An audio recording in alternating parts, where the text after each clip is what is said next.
안녕하세요. 이곳에서 여러 사연들을 재미있게 듣고 있는 50대입니다. 저에게는 너무나 소중한 사랑스러운 딸이 있습니다. 제 평생을 딸을 위해서 살았다고 해도 과언이 아닐 정도로 저에게는 딸이 정말로 소중합니다. 남편과는 현재 이혼을 한 상태예요. 자꾸만 시댁 식구들이 저에게 너무하다면서 말을 해오길래 내가 정말 너무한 건가 싶어 이렇게 글을 쓰게 되었습니다. 남편과는 성인이 되어 지인의 소개로 만나게 되었습니다. 늦둥이 외동딸이었던 저는 활달하고 적극적인 남편이 좋았습니다. 연애를 하다가 20대 초반에 저희는 결혼을 하게 되었고 바로 임신을 했죠. 그때까지만 하더라도 남편은 세상 다정하고 좋은 남편이었어요. 여보, 나랑 결혼해줘서 정말 고마워. 내가 지금은 보잘것 없고 가진 것도 없지만 평생 당신이랑 아이를 위해서 열심히 일할게.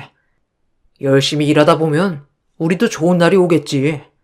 당신만 내 옆에 있으면 세상 못할 일도 없을 것 같아. 당신이랑 결혼을 한 건 내 평생 가장 큰 축복이라고 생각해. 그러니까 다른 걱정하지 말고 건강하게 아이 잘 키워줘. 알았지? 당신 덕분에 내가 마음이 놓인다. 주변 보면 결혼하고 나서 후회한다는 사람들도 많이 있는데 나는 당신 만나서 후회 안 하고 잘 살고 있는 것 같아. 뱃속의 아이도 무럭무럭 잘 크고 있고 거기다가 남편까지 열심히 일해주니 나는 정말 행복하네. 가정을 꾸려서 산다는 게 다 이런 걸까 싶어. 우리 엄마 아빠도 늦게 결혼하셔서 나를 늦게 낳으셨잖아. 그래서 더 내가 소중하셨다는데 우리도 그렇게 알콩달콩 살 수 있을까? 그럼 여보, 내가 그렇게 살 수 있도록 해줄게. 당신 평생 고생 안 하고 살 수 있도록 내가 지금부터 노력할 거야. 그러니까 걱정하지 말고 태교만 잘하고 있어. 뭐 먹고 싶은 거 있으면 언제든지 말하고. 임신하면 이것저것 먹고 싶은 것도 많다고 하더라. 내가 그거 다 사줄 테니까 걱정하지 말고 나만 믿어. 남편은 저와 아이를 위해서 열심히 일을 하겠다고 제 앞에서 다짐을 했어요. 항상 행복할 줄만 알았던 저에게 고생문이 열리게 된 것은 딸이 태어나고 돌이 되었을 무렵이었어요. 갑자기 집에 누군가가 찾아왔고 문을 열어보니 남편 이름을 말하면서 갑자기 돈을 달라고 했어요. 영문을 몰라서 가만히 서 있으니 출근을 했다던 남편이 허둥지둥 들어와 그 사람과 실랑이를 벌이다가 둘이서 나가 저녁 늦게서야 집에 들어왔습니다. 여보, 아까 찾아온 사람은 뭐야? 갑자기 빌린 돈을 달라고 해서 너무 깜짝 놀랐어. 당신 친구야? 나는 한 번도 못 봤던 친구 같은데 무슨 돈을 빌렸어? 갑자기 왜 돈을 빌렸어? 급하게 써야 할 곳이 있었던 거야? 처음에는 당신 이름을 말하길래 나는 무슨 친구인가 해서 문을 열어줬는데 다짜고짜 돈을 달라고 하길래 너무 황당했어. 무슨 일이야? 무슨 일이 있는 거야? 그게 여보. 사실은 나 직장 그만뒀어. 내가 그만둔 건 아니고 잘렸는데 어쨌든 당신이랑 딸은 먹여 살려야 하잖아. 그래서 일용직 일을 매일 다니고 있었는데 거기서 알게 된 사람이야. 그래서 아마 당신은 누군지 몰랐을 거야. 집 주소를 알려준 적이 없었는데 어떻게 찾아왔는지 모르겠네. 어쨌든 내가 잘 해결했으니까 걱정하지 마. 왜? 왜 일 그만뒀다는 얘기 안 했어? 그래도 그런 얘기는 바로바로 해줘야지. 그래서 지금은 일용직을 다니고 있는 거야? 매일 그럼 출근한 게 아니고 일용직일 가려고 그 새벽에 나갔던 거였어? 아니, 일이야 그렇다 치더라도 아까 온 사람은 빌린 돈을 달라고 하던데 그건 또 무슨 말이야? 들어보니까 금액도 꽤 되고 직장 그만두고 월급 채우려고 돈 빌렸던 거야? 사실 당신한테 말해야 할 것 같은데 저 사람이 돈 빨리 벌 수 있다면서 도박장을 소개해줬어. 처음에는 한 번 할 때마다 돈도 많이 따서 괜찮을 줄 알았는데 나중에 정신 차려보니까 내가 거기 빠져있더라고.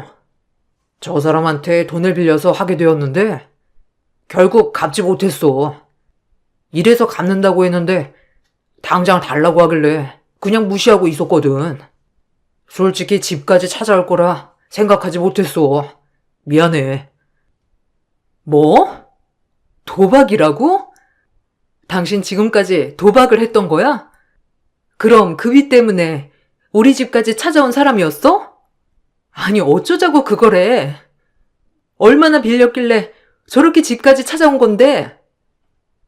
여보, 이건 내가 다 알아서 해결할게. 다시는 그런 거 안 할 테니까 제발 용서해줘. 내 말 못 믿겠으면 바로 우리 본가에 가서 내가 약속할게. 내 입으로 엄마 아버지한테도 다 얘기할 테니까 제발 나 한 번만 믿어주라. 내가 처음에는 그냥 생활비 벌려고 간 거였거든. 가니까 처음에는 잘 됐는데 이게 끝까지 가지는 않더라고. 여보, 한 번만 용서해줘. 남편은 제 앞에서 무릎을 꿇고 용서를 구하였고, 절대로 다시는 하지 않겠다며 말을 했습니다. 거기다가 제가 못 믿을까봐 바로 다음날 시댁에 가서 자신이 어떤 일을 했는지도 다 얘기를 했죠. 시댁 역시 남편의 일로 뒤집어졌고 난리가 났었습니다. 시부모님께서는 남편의 빚을 갚아줄 테니 이번 한 번만 넘어가 달라며 말을 하셨습니다. 저 역시 아직 아이가 어렸기 때문에 마음에 걸려서 이 사건은 그냥 넘어가게 되었죠. 저는 평생 동안 이때를 그냥 넘어간 것을 후회했습니다. 남편은 이날 이후로 성실하게 다시 취업을 해서 일을 다니는 듯 했습니다. 그렇지만 직장을 취업해도 오래 다니지는 못했어요. 한 번 다니면 길어봤자 1년 다니고 그만두는 일이 부지기수였죠. 남편이 직장을 그만두기라도 하면 바로 생계가 위기에 처했습니다. 이런 일들이 자꾸 반복이 되니 저 역시 너무나도 지치고 힘든 날들이 많았습니다. 버티고 버티다가 아이가 어느 정도 말을 하기 시작하면서 저는 일을 시작하기로 다짐했습니다. 여보, 이제는 수연이도 말도 하고 대화도 잘 되니까 어린이집을 보내는 게 어떨까 싶은데 당신 생각은 어때? 내가 이제 밖에서 나가서 일을 하는 게 좋을 것 같아서. 당신은 아직 맞는 일자리를 찾지 못했으니 당분간은 당신이 수연이를 좀 봐줬으면 좋겠어. 나는 이번에 아는 언니가 사무직 구하는 곳이 있다고 해서 거기 가보려고. 내가 일 시작하면 아이를 못 돌보니 당분간 그렇게 하고 어린이집에 보내자고. 아니, 내가 아무리 일을 쉬어도 1년 이상 쉬어본 적이 없는데 그동안 벌어다 준 돈은 하나도 남겨주지 않고 썼던 거야? 아니, 살림을 어떻게 했길래 당신이 일을 해야 되겠다고 말이 나와? 솔직히 내가 꾸준히 한 직장에서 일을 한 것은 아니지만 그렇다고 해서 부족할 정도로 돈을 벌었던 것도 아니고 1년도 쉬지 않고 다시 일을 시작했는데 고작 몇 달 버틸 돈조차도 없다는 게 말이 돼? 당신 참 말을 쉽게 한다. 당신이 아무리 벌어다 주면 뭐해? 다시 1년 동안 일도 안 하는데 1년 이상 쉬어본 적이 없다고? 그래, 그렇게 연달아서 쉬었던 적은 없었지. 한 달 일하고 3개월 쉬고 2달 일하고 6개월 쉬고 그러면 1년의 절반은 일도 안 한다는 건데 이건 이상하지 않은가 보지? 더 이상은 나도 안 되겠어. 나라도 나가서 돈을 벌어야 생활이 되지. 그러니까 답답한 소리 하지 말고 당분간 수연이 좀 당신이 봐. 저는 그렇게 일을 시작하게 되었습니다. 제가 돈을 벌기 시작하자 남편은 더욱더 집에서 탱자탱자 놀기 시작했죠. 자기가 아이를 보겠다면서 하는 날이 대부분이었는데 퇴근을 하고 집에 돌아가면 집안일은 단 하나도 되어 있지 않을 때가 많았습니다. 그러다 보니 퇴근 후에도 집안일을 하느라 정신없이 하루를 보내는 날이 많았죠.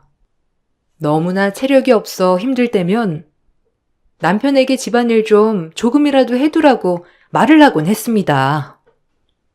여보, 집에서 아이 보는 거 쉬운 일이 아닌 건 알고 있는데, 그래도 청소를 하던지 설거지를 하던지 아니면 빨래를 하던지 셋 중 하나는 해주면 안 될까? 내가 퇴근을 하고 들어가면 산처럼 쌓여있는 집안일들이 있으니 일이 끝이 없는 것 같아. 그러니까 당신이 수연이 자거나 혼자서 놀 때 조금이라도 해주면 내가 좀 더 수월할 것 같은데. 내가 집안일을 어떻게 해? 거기다가 수연이도 혼자서 놀다가도 나를 찾는데 어떻게 집안일을 하냐고. 그리고 나는 집안일 서툴고 손도 빠르지 않아서 시간도 너무 오래 걸려. 당신이 퇴근하고 와서 하면 금방 다 하잖아. 그럼 누가 효율적이야? 누가 봐도 당신이 효율적이지. 나는 그냥 수연이나 보면서 있을 테니까 당신이 퇴근하고 와서 집안일 하는 게 좋겠어. 아니, 내가 체력이 너무 힘들어서 그래. 나 혼자서 일도 하고 집안일도 하려고 하니까 너무 힘들어. 당신이 뭐 하나라도 같이 해주면 좋을 것 같은데 좀 도와줘. 아니, 하나라도 해줘. 뭘 해야 할지 모르겠다면 내가 뭘 해야 하는지에 대해서도 아침에 얘기하고 갈 테니까 그것만이라도 해줘. 아, 몇 번을 말을 해. 나는 집안일을 못한다니까. 이런 거 못한다고 여러 번 얘기하는데도 왜 나한테 집안일을 하라고 해? 솔직히 말하면 당신이 좋아서 돈 벌러 나가는 거잖아. 내가 돈 꼭 벌어야 한다고 당신 등 떠미는 것도 아니고, 당신이 좋아서 나가놓고서는 집안일 안 되어 있다면서 하라고 하면 나는 뭐 기분 좋게 할 수 있겠냐? 뭐? 당신 그게 무슨 말이야? 내가 일을 하는 게 내 욕심 때문에 하는 거라고? 당신 진짜 말 아무거나 한다. 당신이 밖에서 성실하게 일하면서 벌어온 것이 있다면 내가 어린애 놔두고 밖으로 나가겠어? 왜 지금 상황이 나로 인해 만들어진 거라고 말을 하는 거야? 당신은 나한테 미안한 마음조차 없는 거야? 아니면 내가 안쓰럽지도 않아? 웃긴다 정말. 야, 내가 혼자 돈 벌 때는 이런 소리 하나도 안 해놓고서는 너 혼자 돈 버니까 안쓰러워? 정말 웃기네. 그래, 그 잘난 돈 내가 나가서 벌어서 올 테니까 두고 봐. 어떻게든 네가 버는 돈만큼 내가 벌어오면 되는 거잖아. 그렇게 돈 벌어서 오면 집안일이나 하라고 뭐라 그러지 말고. 남편에게 집안일을 해달라고 말을 하면 자기는 이런 것은 절대 못한다면서 화를 내고 집을 나가버리곤 했습니다. 그렇게 집을 나가면 몇 날 며칠을 들어오지 않았죠. 며칠 후에 집으로 올 때는 남편은 손 가득 두둑히 현금을 들고 들어오곤 했습니다. 처음에는 며칠 동안 어디서 일을 해왔는가 보다 생각을 했었는데 이런 일들이 반복되면서 그것이 돈놀이로 인한 돈임을 느끼게 되었죠. 더 이상 남편에게 같이 살 수 없다고 얘기를 했지만 남편은 자신이 뭘 잘못했냐며 이혼만은 안 된다고 했죠. 남편의 얼굴을 보고 사는 건 아니라 생각이 들어 저는 직장을 핑계로 아이와 함께 직장 근처로 집을 옮기게 되었고 남편은 시부모님 댁으로 들어가 살게 되었습니다. 사실상 우리는 별거를 시작했던 것입니다. 그렇게 우리 두 사람은 아이가 고등학교 졸업을 할 때까지 따로 떨어져 살았습니다. 종종 남편과 한 번씩 만나기는 했지만 사이가 전보다 좋아지지도 나빠지지도 않았죠. 그러다 아이가 고등학교 졸업을 앞두고 갑자기 남편이 집으로 찾아와 이제는 합가를 하는 게 좋을 것 같다며 얘기를 해왔습니다. 당신 이제는 우리 같이 사는 게 어때? 솔직히 떨어져서 지낸 지 10여 년이 지나다 보니 당신도 나도 여기에 익숙해졌을 거라고 생각은 하지만 그래도 우리는 부부잖아. 수연이한테도 더 이상은 못할 짓이라고 생각해. 당신도 일을 하고 있고 나도 일을 하고 있으니 서로 함께하는 시간이 많지는 않겠지만 그래도 남은 생이라도 부부로서 잘 지내고 싶어. 당신, 갑자기 왜 그렇게 얘기를 해? 아이가 이제 성인 되어서 힘든 일 없겠다 생각하는 거야? 굳이 그럴 필요 없어. 당신은 당신대로 편하게 살아도 상관없어. 우리도 이렇게 둘이서 지내는 게 편하니까. 갑자기 새 식구가 모여서 산다고 생각을 하니 왜 그렇게 해야 할지 모르겠네. 당신 말대로라면 가장 편안하게 있어야 할 곳이 집인데 우리가 그렇게 부대끼고 살 정도는 아니지 않아? 알아. 당신이 나랑 같이 살고 싶지 않다는 거. 그렇지만 딸에게도 상처가 되었을 거야. 내가 조금이라도 지금부터 노력을 한다면 딸 상처도 많이 나아지지 않을까 생각을 해. 다른 것보다 우리 딸과 우리 두 사람만 생각을 하고 결정해줘. 남편은 그렇게 합가를 얘기한 뒤부터 집에 종종 와서 음식도 만들어주고 집안일을 도와주기도 했습니다.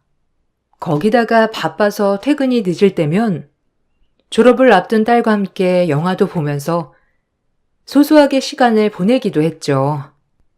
그전까지는 아빠 없이도 잘 지냈다고 생각을 했지만 딸아이가 아빠와 어색하지만 즐겁게 시간을 보내면서 행복해하는 모습을 보고 어쩌면 남편이 정신을 차린 건 아닐까 생각을 했습니다.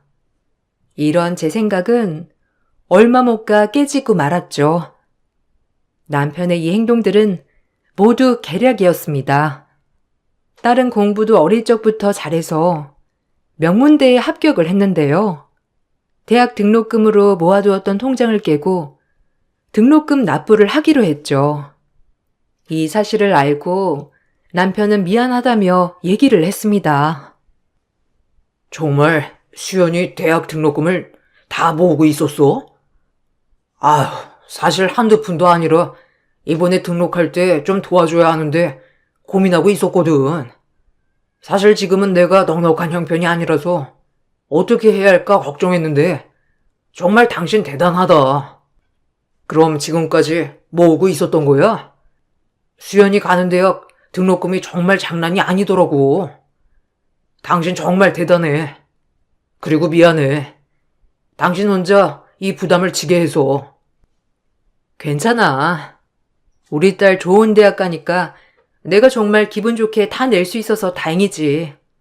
딸 공부도 정말 잘하는데 대학까지 등록할 돈이 없어서 못 간다면 너무 속상하고 힘들 것 같아. 그래도 이렇게 마련할 수 있어서 다행이다. 정말 잘 모을 수 있을까 고민이 많았거든. 그리고 당신도 너무 미안해할 필요 없어. 그냥 이렇게 아빠 노릇 뒤늦게라도 해주면 나야 고맙지. 요즘 수연이가 정말 행복해하는 것 같아. 그런가? 수연이 결혼할 때는 내가 꼭 도와줄게. 알았지? 당신 혼자서 수연이 이렇게 장하게 키우느라 고생 정말 많이 했겠어. 아이 등록금은 내가 잘 가지고 가서 낼 테니까 당신도 그냥 편하게 쉬어. 그 다음날 남편은 미리 뽑아둔 등록금을 들고 사라졌습니다. 야반도주를 했던 것이죠. 남편이 하루아침에 사라지자 주변에서 사고가 난 것은 아닐까 신락 같은 희망을 갖고 있었습니다. 그렇지만 대학에 연락을 해보아도 등록이 되었다는 답변이 들리지 않아 속이 타들어갈 지경이었죠. 그렇게 저희는 다시 한번 더 남편의 배신을 느끼게 되었습니다. 그날 이후로 저와 딸은 서로를 의지하면서 상처를 묻고 살고 있었어요. 살면서 아빠, 남편이라는 이야기는 한 번도 입에 올리지 않았죠. 그렇게 저희는 10년의 세월을 다시 겪게 되었습니다. 시간이 지나 딸아이는 어엿한 직장인이 되었고 함께 하고 싶다는 남자친구와도 연애를 시작했습니다. 딸아이가 결혼을 하겠다며 말을 하고 난 후에 데리고 온 예비사이도 정말 반듯한 사람이었죠. 성실하고 똑똑한 사이였고 지역 내 검사였습니다. 더군다나 예비사이의 집안 역시 검사 집안이었고 부잣집으로 소문이 난 곳이었어요. 사실 그 어떤 것보다 제가 걱정을 했던 것은 저희 집의 사정을 다 알고 있는 거였어요. 혹시 내가 혹시나 해서 하는 말인데 수연이 만날 때 가정사도 많이 들어보았나? 우리 집에 수연이 아빠가 없네. 10년 전에 실종된 상태로 아직까지 연락이 되고 있지 않아. 홀어머니라 사돈댁에서는 좋지 않게 생각을 하실 수도 있으니 미리 다 얘기를 하는 것이 더 좋을 것 같아서. 자네, 수연이 상황을 다 알고 있는 건가? 네, 어머님. 수연 씨랑 연애하기 전부터 정말 많이 이야기를 들었어요. 아버님께서는 실종되셨고, 어머님께서 어릴 적부터 자신을 키워주셨다고 말을 했습니다. 저희 집에서도 이와 같은 사실을 다 알고 있어요. 그러니 너무 걱정하지 않으셔도 됩니다. 저는 오히려 어머님께서 정말 대단하신 분이시라고 생각이 들어요. 부부 둘이서 아이 한 명을 키우는 것도 힘든데 어머님께서는 홀로 키우셨잖아요. 아니야. 수연이가 그만큼 영특하게 잘 커졌지. 사돈댁에서 아신다니 다행이구나. 혹시나 이런 부분들이 결혼을 하는데 영향을 미칠 수도 있겠다 생각을 했었어. 고민이 정말 많았는데 그래도 잘 이해를 해주셨다고 하니 감사하네. 아버님에 대한 이야기도 수연 씨에게 많이 들었습니다. 사실 어머님께 어떻게 말을 꺼내야 할지 저도 많이 고민을 했는데 이 부분도 저는 부모님께 충분히 얘기를 해둔 상태입니다. 저희 어머니 아버지도 그런 건 상관없다고 하셨고요. 그러니까 너무 걱정하지 마시고 수연이 저랑 결혼하게 허락해 주십시오. 예비 사이의 집안이 워낙 좋은 집안이었기 때문에 처음에는 우리 집 사정을 알고 반대를 하는 건 아닐까 생각을 했었는데 알고 보니 딸아이가 너무나 마음에 들어 그 모든 것도 신경이 쓰이지 않았다는 사돈댁의 답변이 있었습니다. 상견례 장소에서도 사돈댁에서는 아무것도 해올 필요 없이 잘 살기만 하는 것만으로도 감사하다고 얘기를 해 주셨죠. 저는 그런 좋은 집안으로 딸이 시집을 가는 것 같아 뭉클하고 기특하기도 했습니다. 그렇게 차분하게 결혼식을 준비하고 결혼식 당일 사건이 발생했습니다. 미리 와서 결혼식 예행 연습을 하고 있었던 제 곁으로 누군가가 다가온 것입니다. 바로 10년 전 야반 도주를 하고 나서 잠적한 남편이었어요. 알고 봤더니 그동안 남편의 자취를 모른다던 시댁 식구들은 남편과 연락을 하고 있었고 이번에 딸 결혼 소식까지 듣게 되어 찾아오게 되었다고 말했습니다. 당신? 당신 어떻게 여길 왔어? 어떻게 여기가 어디라고 와? 10년 만에 나타나서 뻔뻔하게 딸 결혼식을 와? 당신 제정신이야? 내 딸 결혼식에서 큰 소리 내고 싶지 않으니까 당장 이 자리에서 꺼져. 좋은 말 할 때 가라고. 안 그러면 바로 경찰 불러서 당신이 내 딸 등록금 훔쳐서 달아난 거 다 말할 테니까 조용히 꺼지라고. 참나. 당신 참 독해졌네. 아니 내 딸 결혼식인데 아빠가 참석을 해야지 어딜 간다는 거야? 그럼 오늘 우리 수연이 팔짱 끼고 여기 한번 걸어보는 건가? 결혼 소식 들었어. 여기 사돈들 잘 산다며? 어쩐지 결혼식을 이런 곳으로 잡았다고 하길래 깜짝 놀랐는데 역시나 사돈집이 잘 사는 집이구먼. 나 없이 꼬질꼬질하게 사는 것 같더니만 딸내미 시집 하나는 잘 가네. 뭐? 당신이 무슨 자격으로 딸 결혼식을 입에 올려? 지금 당장 안 나가? 수연이 눈에 띄지 말고 당장 나가. 당신은 여기에 있을 자격도 없으니까. 당신이 나가고 나서 우리들 얼마나 상처받았는지 알기나 해? 그리고 어떻게 결혼식 한다는 건 알았어? 참나. 그동안 뻔뻔하게 우리 소식 들으면서 다녔던 거야? 뭐 이렇고 저렇고 일단 그건 나중에 얘기하고 지금은 당장 나가. 내가 왜 나가야 하지? 여기 사돈들은 아빠 있다는 거 모르나? 내가 가서 인사 좀 해야 되겠는데. 우리 딸 잘 봐달라고 해야지. 아니지. 돈 많은 집안이니 사이 잘 봐줄 테니 뭐라도 좀 달라고 해야 하나? 아, 내 인생이 이렇게 풀릴 줄이야 몰랐는데. 우리 딸 부자 남편 물어오다니. 역시 나한텐 복덩이긴 하구나. 남편의 말에 경악을 하면서 쳐다보고 있었던 그 순간 저를 보고 예비사이가 곁으로 다가왔습니다. 사색이 되어서 놀란 얼굴을 하고 있는 저를 보다가 혼주석에 앉아있는 남편을 보더니 깜짝 놀라서 말을 하더라고요. 혹시 저 모르시나요? 저번에 한번 저희한테 조사받으러 오시지 않으셨나요? 아니 그때 오신 분 맞으신 것 같은데. 얼굴이 똑같으신데. 여기는 어쩐 일로 오셨죠? 그때 사고 났다면서 몇 달 동안 꼼짝없이 입원해야 될 것 같다고 저한테 전화 주시지 않으셨나요? 제가 다시 전화를 하니까 연결이 안 돼서 한참 찾고 있었는데. 네? 사람 잘못 보신 것 같습니다. 저는 대기 알고 있는 사람이 아닌 것 같은데요. 저는 처음 뵙는 것 같은데요. 아닌데요. 거기에 문신한 것도 똑같고 상처 있는 것도 똑같은데요. 여긴 어떻게 오셨죠? 결혼식에 오신 건가요?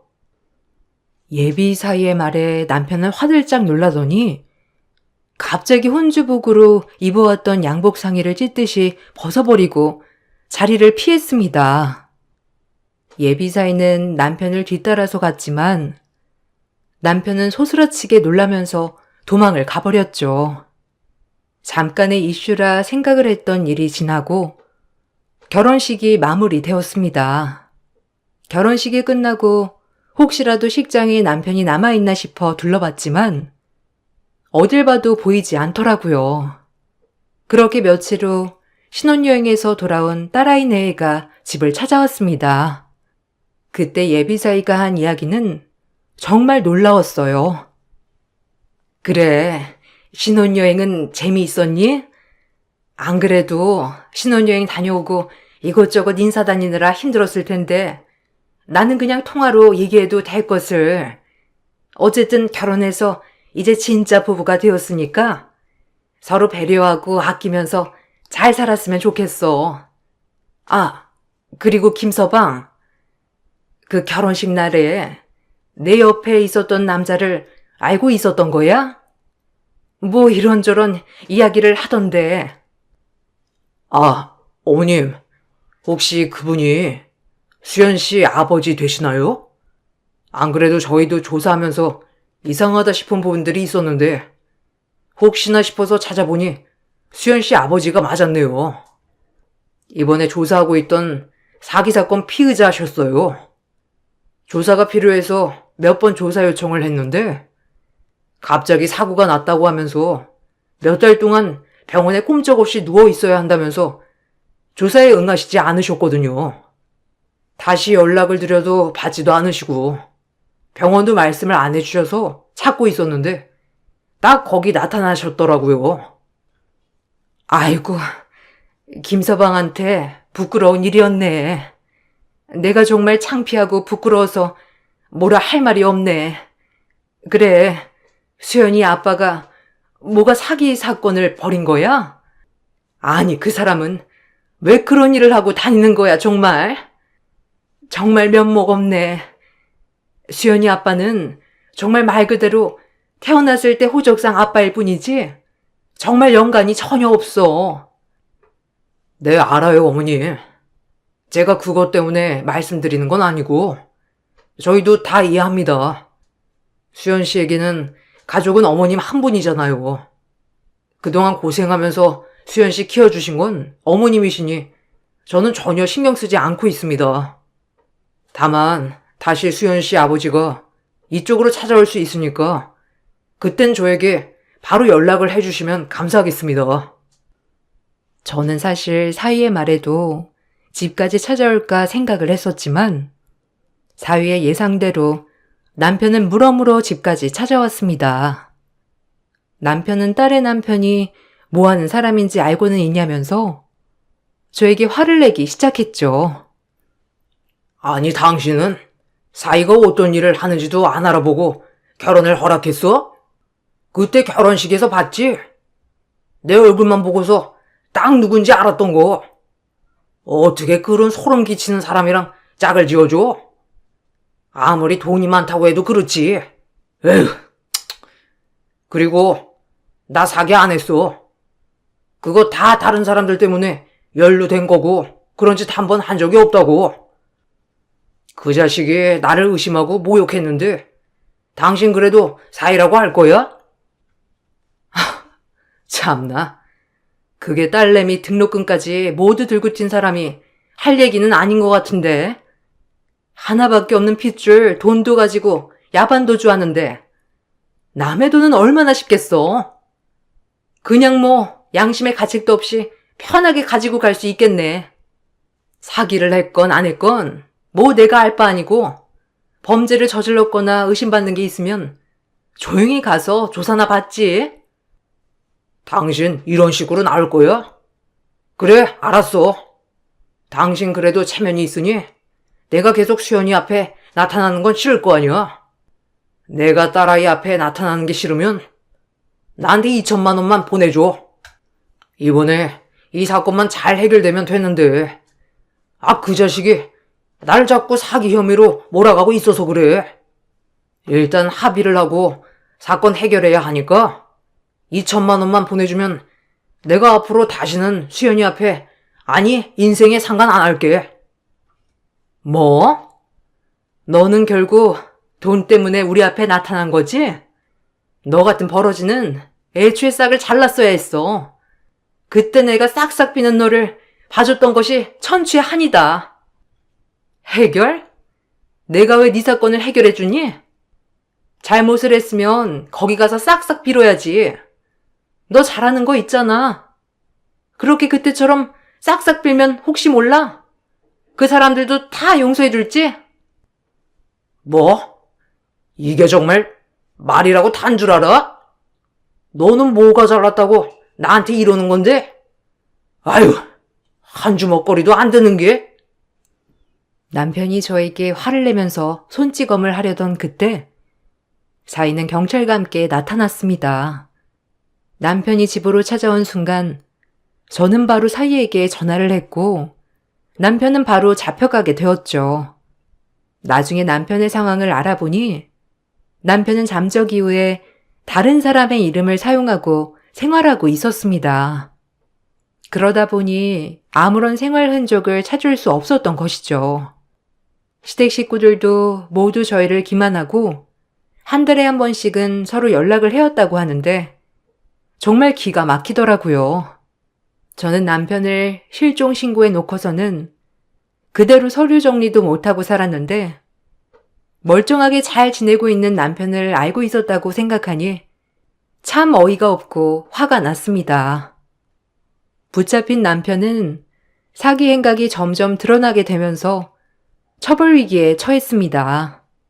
그와 동시에 저 역시 남편의 실종 신고를 해지하고 이혼 청구를 진행하였죠. 어느 날 울린 전화로 남편을 만나러 갔더니 남편은 황당한 제안을 하기도 했습니다. 수연 엄마, 내가 정말 잘못했어. 아직까지 정신도 못 차리고 사실 당신이랑 딸 곁을 떠나면서 성공하면 꼭 돌아와야지 모든 걸 갚아주겠노라 다짐을 했는데 생각보다 성공하는 게 쉽지 않더라고. 그래서 염치가 없어서 다시 돌아가지 못했어.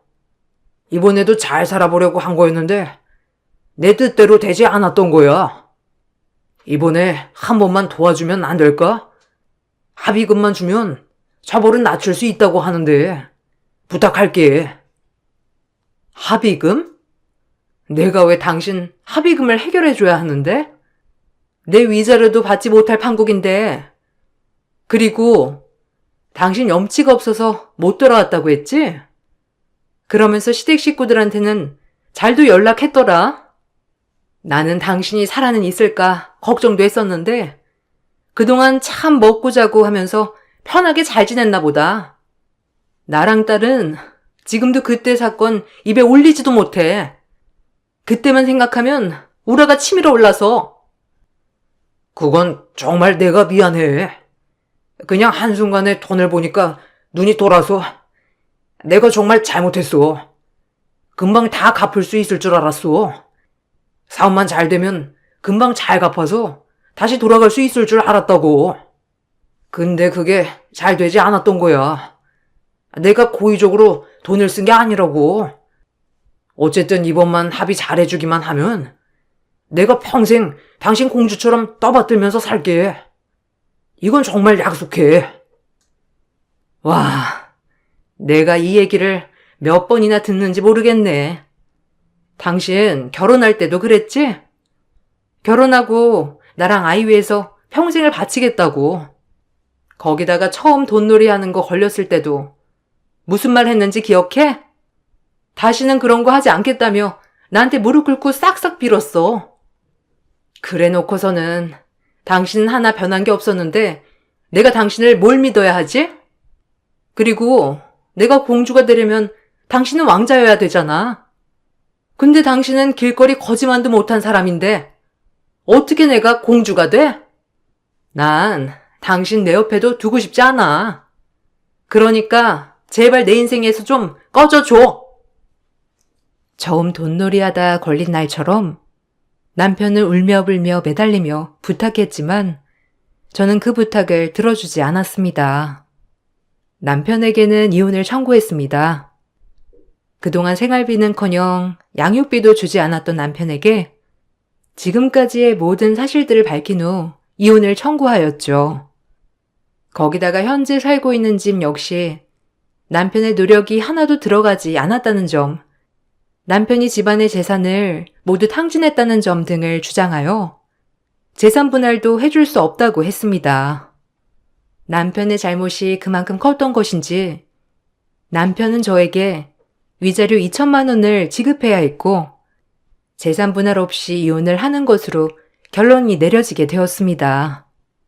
길고 길었던 결혼 생활도 남편과의 서류도 모두 정리가 된 후에야 저는 비로소 저를 옥죄고 있었던 족쇄에서 풀려나는 듯한 기분을 느끼게 되었죠.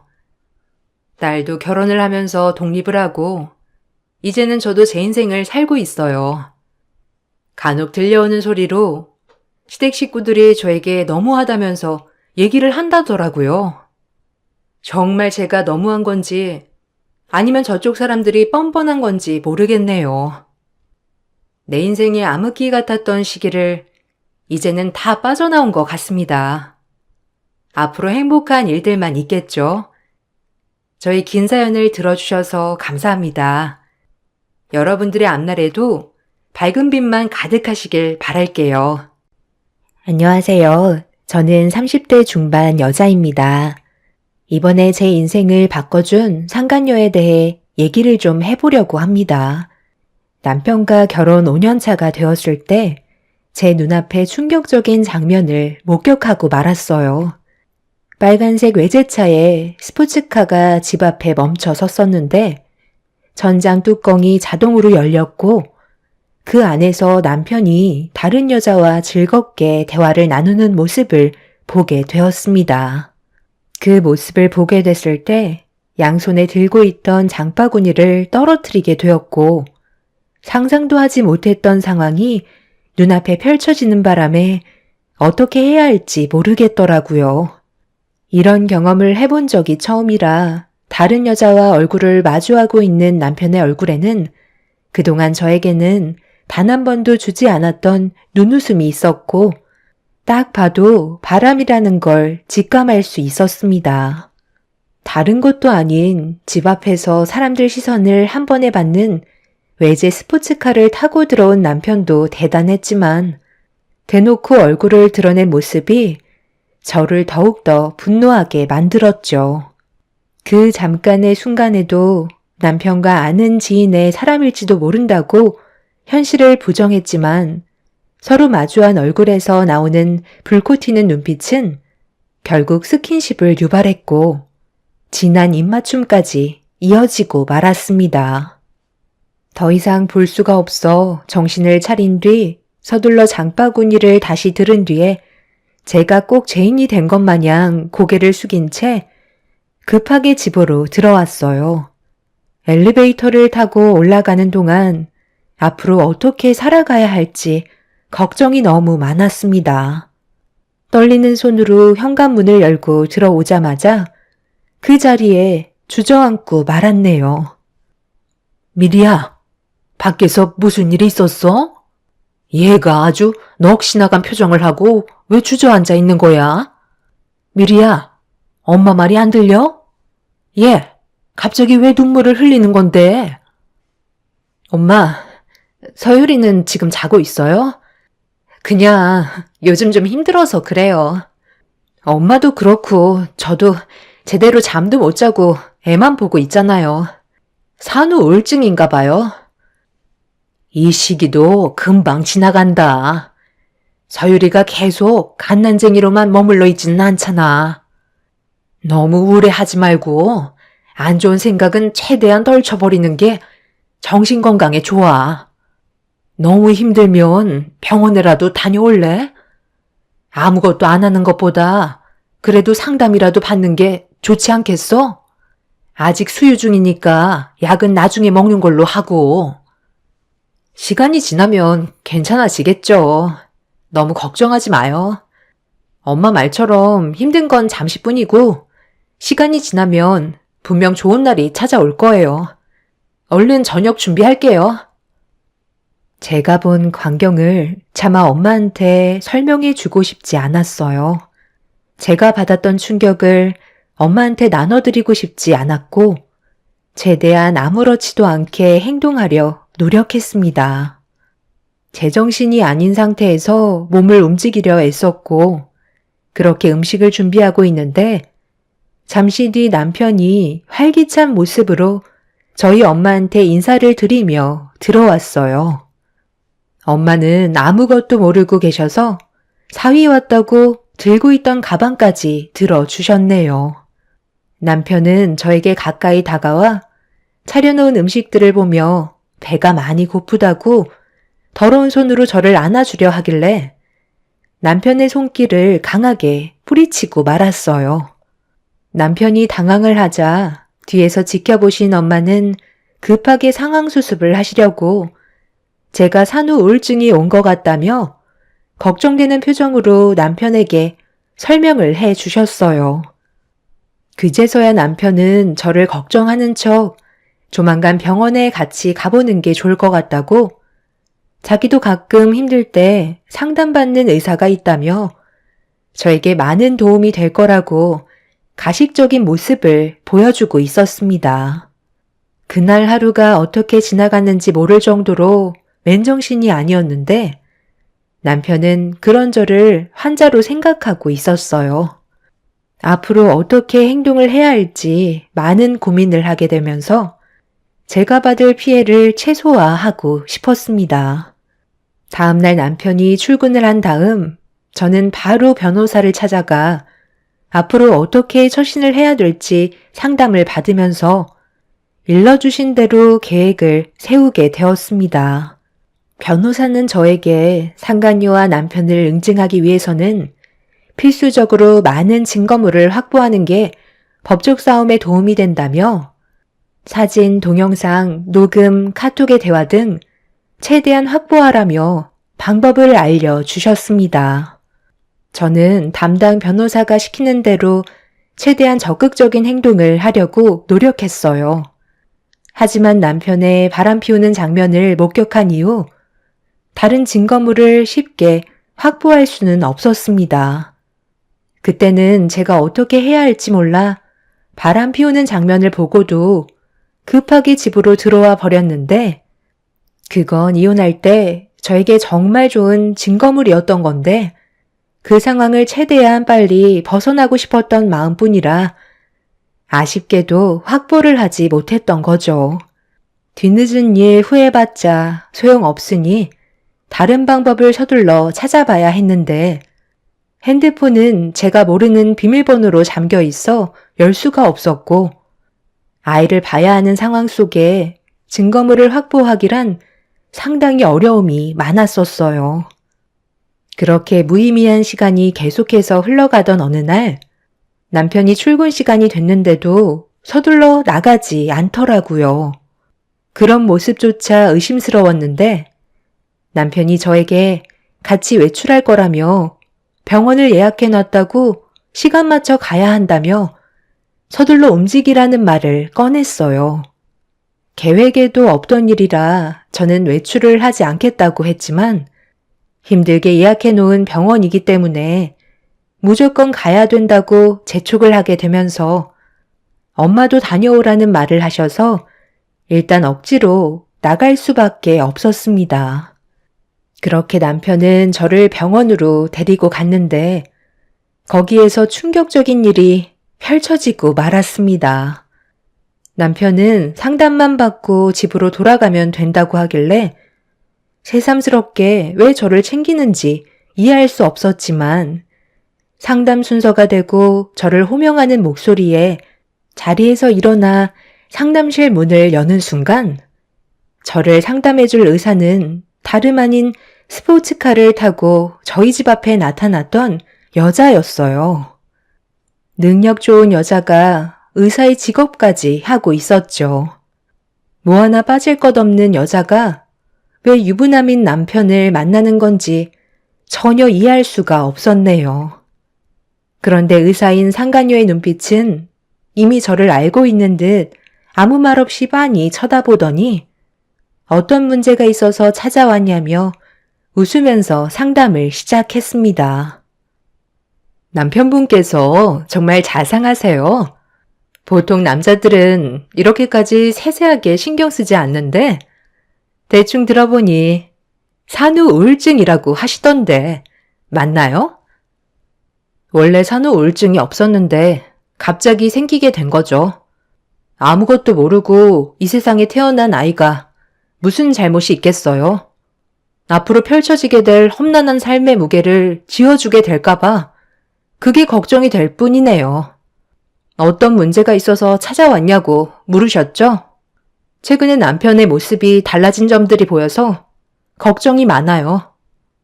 예전과는 다르게 아이를 출산하고 나서부터 저를 대하는 모든 것들에 변화가 찾아왔어요. 제가 뭘 잘못해서 남편이 저에게 무심한 건지 깊이 생각을 해봤는데 저는 언제나 한결같았거든요.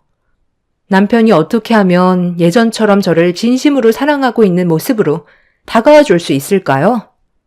저를 챙겨주는 척 하지만 그건 저희 엄마가 옆에 계시니까 보여주는 식인 거고 단둘이 있을 때는 완전 딴 사람의 모습을 하고 있어요. 오늘 병원에 오는데 차에서 서로 단 한마디도 하지 않았고 남편은 제 얼굴을 한 번도 쳐다봐 주지 않았죠. 사랑이 식은 줄은 알고 있었지만 적응이 안 될 정도로 변해버렸는데 왜 그런 건지 아실 것 같아요? 그동안 상당히 힘드셨겠네요. 그런데 저는 어느 정도 알 수 있을 것 같은데요. 환자분께서 제일 치명적으로 실수하시는 부분 중에 하나가 바로 변화된 모습을 보여주지 않는다는 거예요. 방금 그러셨죠? 환자분은 언제나 한결같았다고요. 그게 문제인 거예요. 남자들은 여자를 봤을 때 언제나 새로운 모습으로 다가와 주길 기대하고 있죠. 남자들은 감정적으로 전달이 되기 전에 시각적인 부분으로 상당히 많은 것들을 충족시키거든요. 그런데 여기에서 출산 후가 문제가 될 수도 있겠네요. 출산 전에는 신혼이니까 이쁘게 보이고 싶은 마음에 항상 외모에 신경을 쓰셨겠지만 출산을 하시면서부터 임신을 하고 몸매도 전부 다 망가지고 거기에다가 매일 헝클어진 머리에 하루 종일 아이 돌보는데 씨름을 해서 만신창이가 된 모습과 화장까지 안 하고 있으니 1차적인 시각적 충족 요소가 사라져 버린 거죠. 그때부터 남편분은 환자분이 여자로 느껴지는 게 아닌 태어난 아이의 엄마로만 보이는 거예요. 제 말 이해하셨나요? 그런 관계가 지속이 되다 보니 남편분의 사랑은 점점 시들어 갈 수밖에 없는 거겠죠. 해결 방법은 환자분께서 본인을 열심히 가꾸고 남편을 자극할 만한 변화된 모습을 보여줘야 한다는 거예요. 그게 힘들다면 솔직히 말해서 지금의 관계는 좋아질 수 없다고 봅니다. 그러다 보면 결국 다른 쪽으로 눈길을 돌릴 거예요. 저를 뚫어지게 쳐다보며 상담을 해주던 상간녀는 저에게 상처되는 말을 계속해서 뱉어대며 제가 어떤 반응을 나타낼지 궁금해하는 것 같아 보였습니다. 마음 같아서는 머리채를 잡고 싶었지만 확실한 증거물을 얻어내지 못한 저는 참을 수밖에 없었죠. 일부러 저를 의도적으로 도발하려고 행동하는 상간녀를 보면서 저 또한 하고 싶은 말은 하고 나가야 할 것 같아 상간녀의 말을 되받아치며 최대한 속을 긁어 놓았고 서로 불꽃 튀는 눈빛을 주고 받았습니다. 방금 다른 쪽으로 눈길을 돌린다고 하셨는데 그럼 지금 그이가 바람을 피우고 있다는 말일 수도 있겠네요. 한순간의 실수가 엄청난 파장을 불러일으킬 게 뻔하고 잠깐의 즐거움이 평생을 후회할 수도 있을 텐데 바람난 여자도 참 안타깝네요. 결국 그 여자도 누군가에 의해 버림받게 될 게 뻔하잖아요. 어차피 결과는 해피엔딩이 아닐 테고 누구에게도 떳떳하지 못한 존재로 남겨지겠죠. 그리고 가정에 있는 남자를 건드렸다는 꼬리표는 계속해서 따라 붙을 거고요. 원래 자기 앞에 놓여있는 먹이보다 남의 먹이가 더 먹음직스럽고 커 보이거든요. 그래서 온갖 방법을 동원해 빼앗아 자기의 소유가 돼서 비교해보면 결국 독인객인이라는 걸 알 수 있죠. 아주 잠깐의 불꽃이 낳은 결과가 얼마나 참혹한지 지금은 알지 못하겠지만 조만간 땅을 치고 후회할 날이 찾아오겠죠.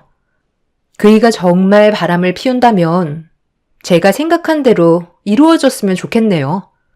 꼭 그렇게 되길 같이 응원해 주실 거죠? 딱 보니까 선생님께선 피부에 탄력도 있고 몸매도 좋으신 걸 보면 아직 결혼은 안 하신 것 같은데 남자들이 상당히 많이 꼬이겠어요. 거기에다가 능력도 있으시니 남자들이 침 흘리며 달려들어서 상당히 피곤하시죠?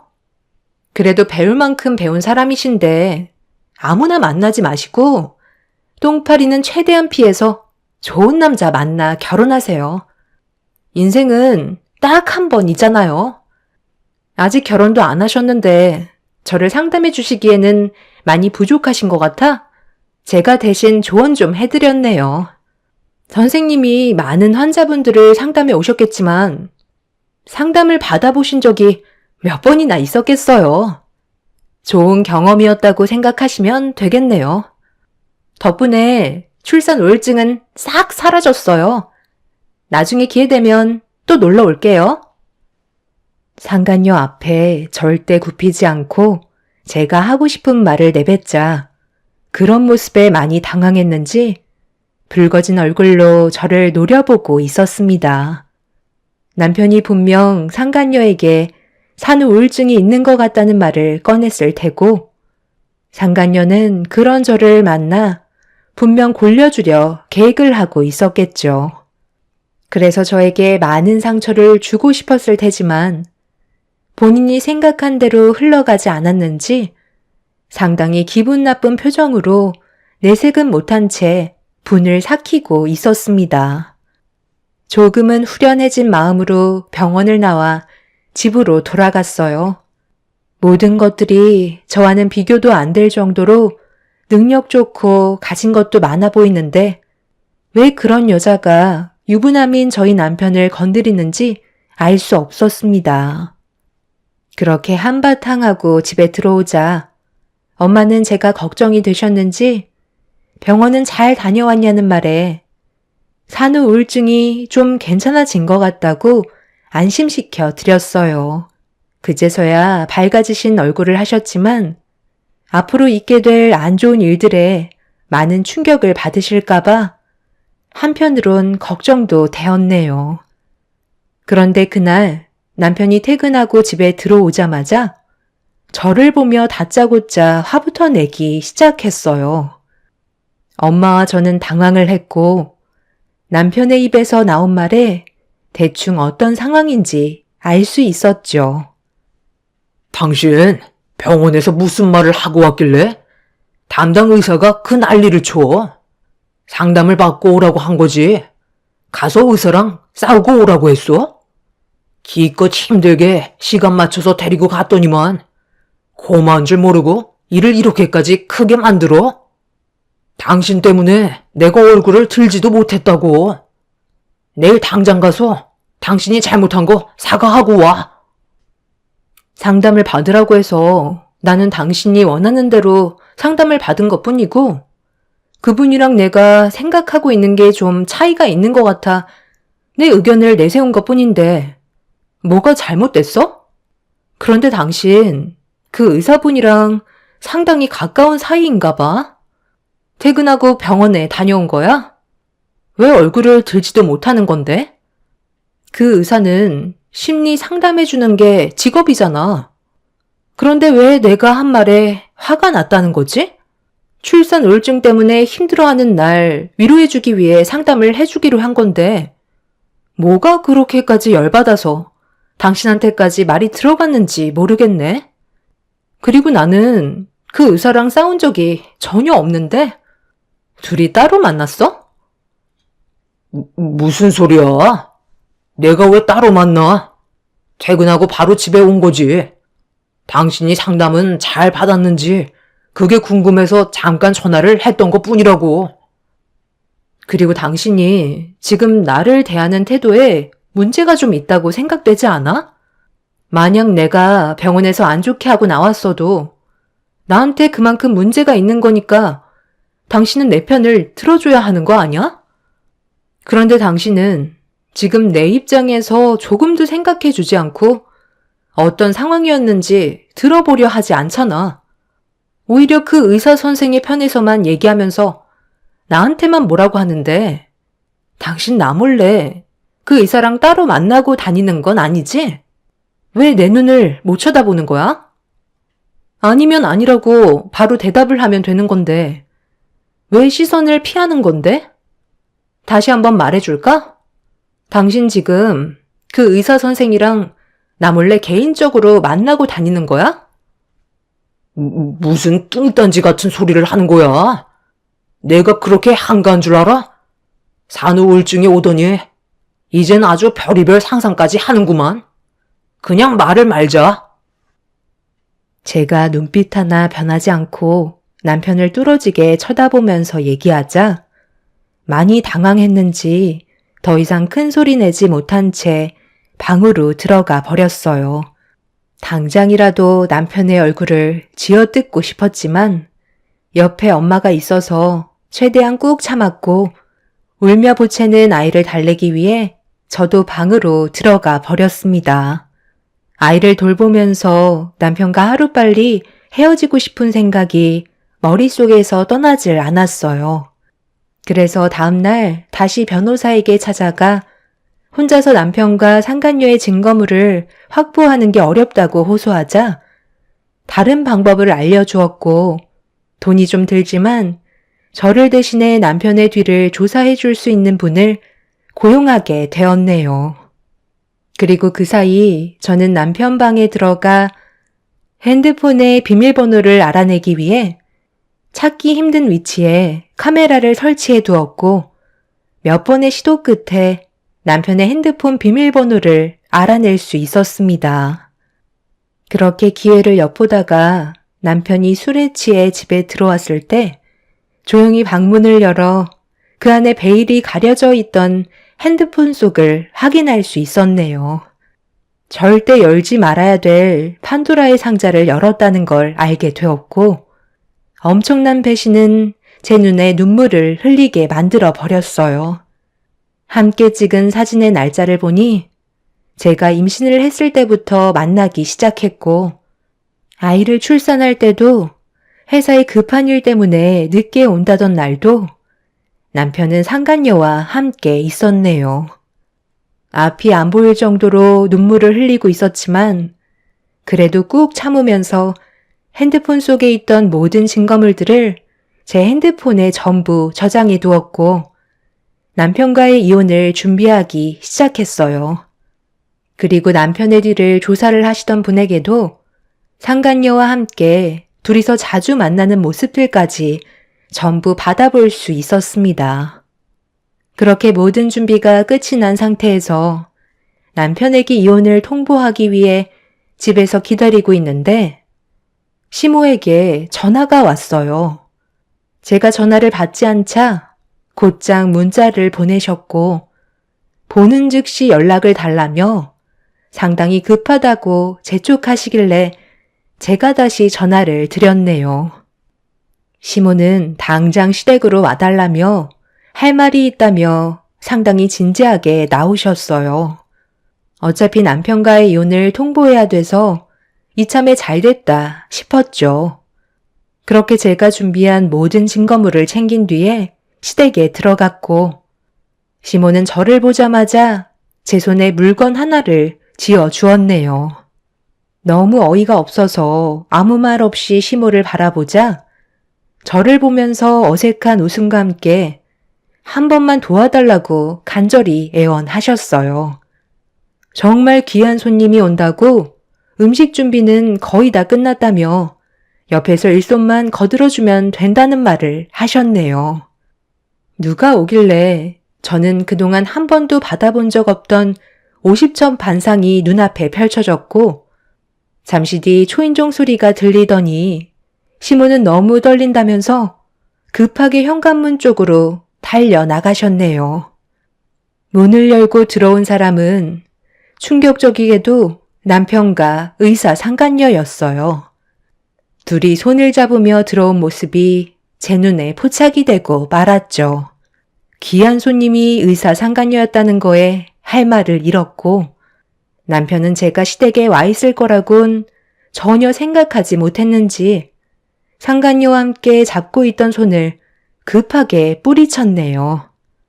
시모는 저를 보면서 준비되어 있는 음식 식탁 위에 올리라고 지시를 하시면서 남편과 상간녀를 자리에 앉혔습니다.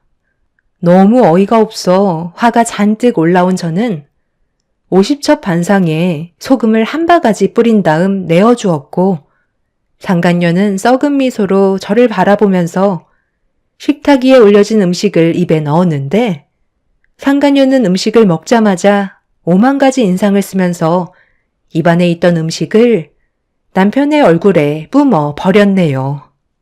거의 동시에 음식을 먹던 남편도 놀랐는지 이게 뭐냐고 저를 보며 소리를 질렀어요. 이딴 걸 음식이라고 내와? 당신 제정신이야? 지금 이 자리가 어떤 자리인지 알기나 하는 거야?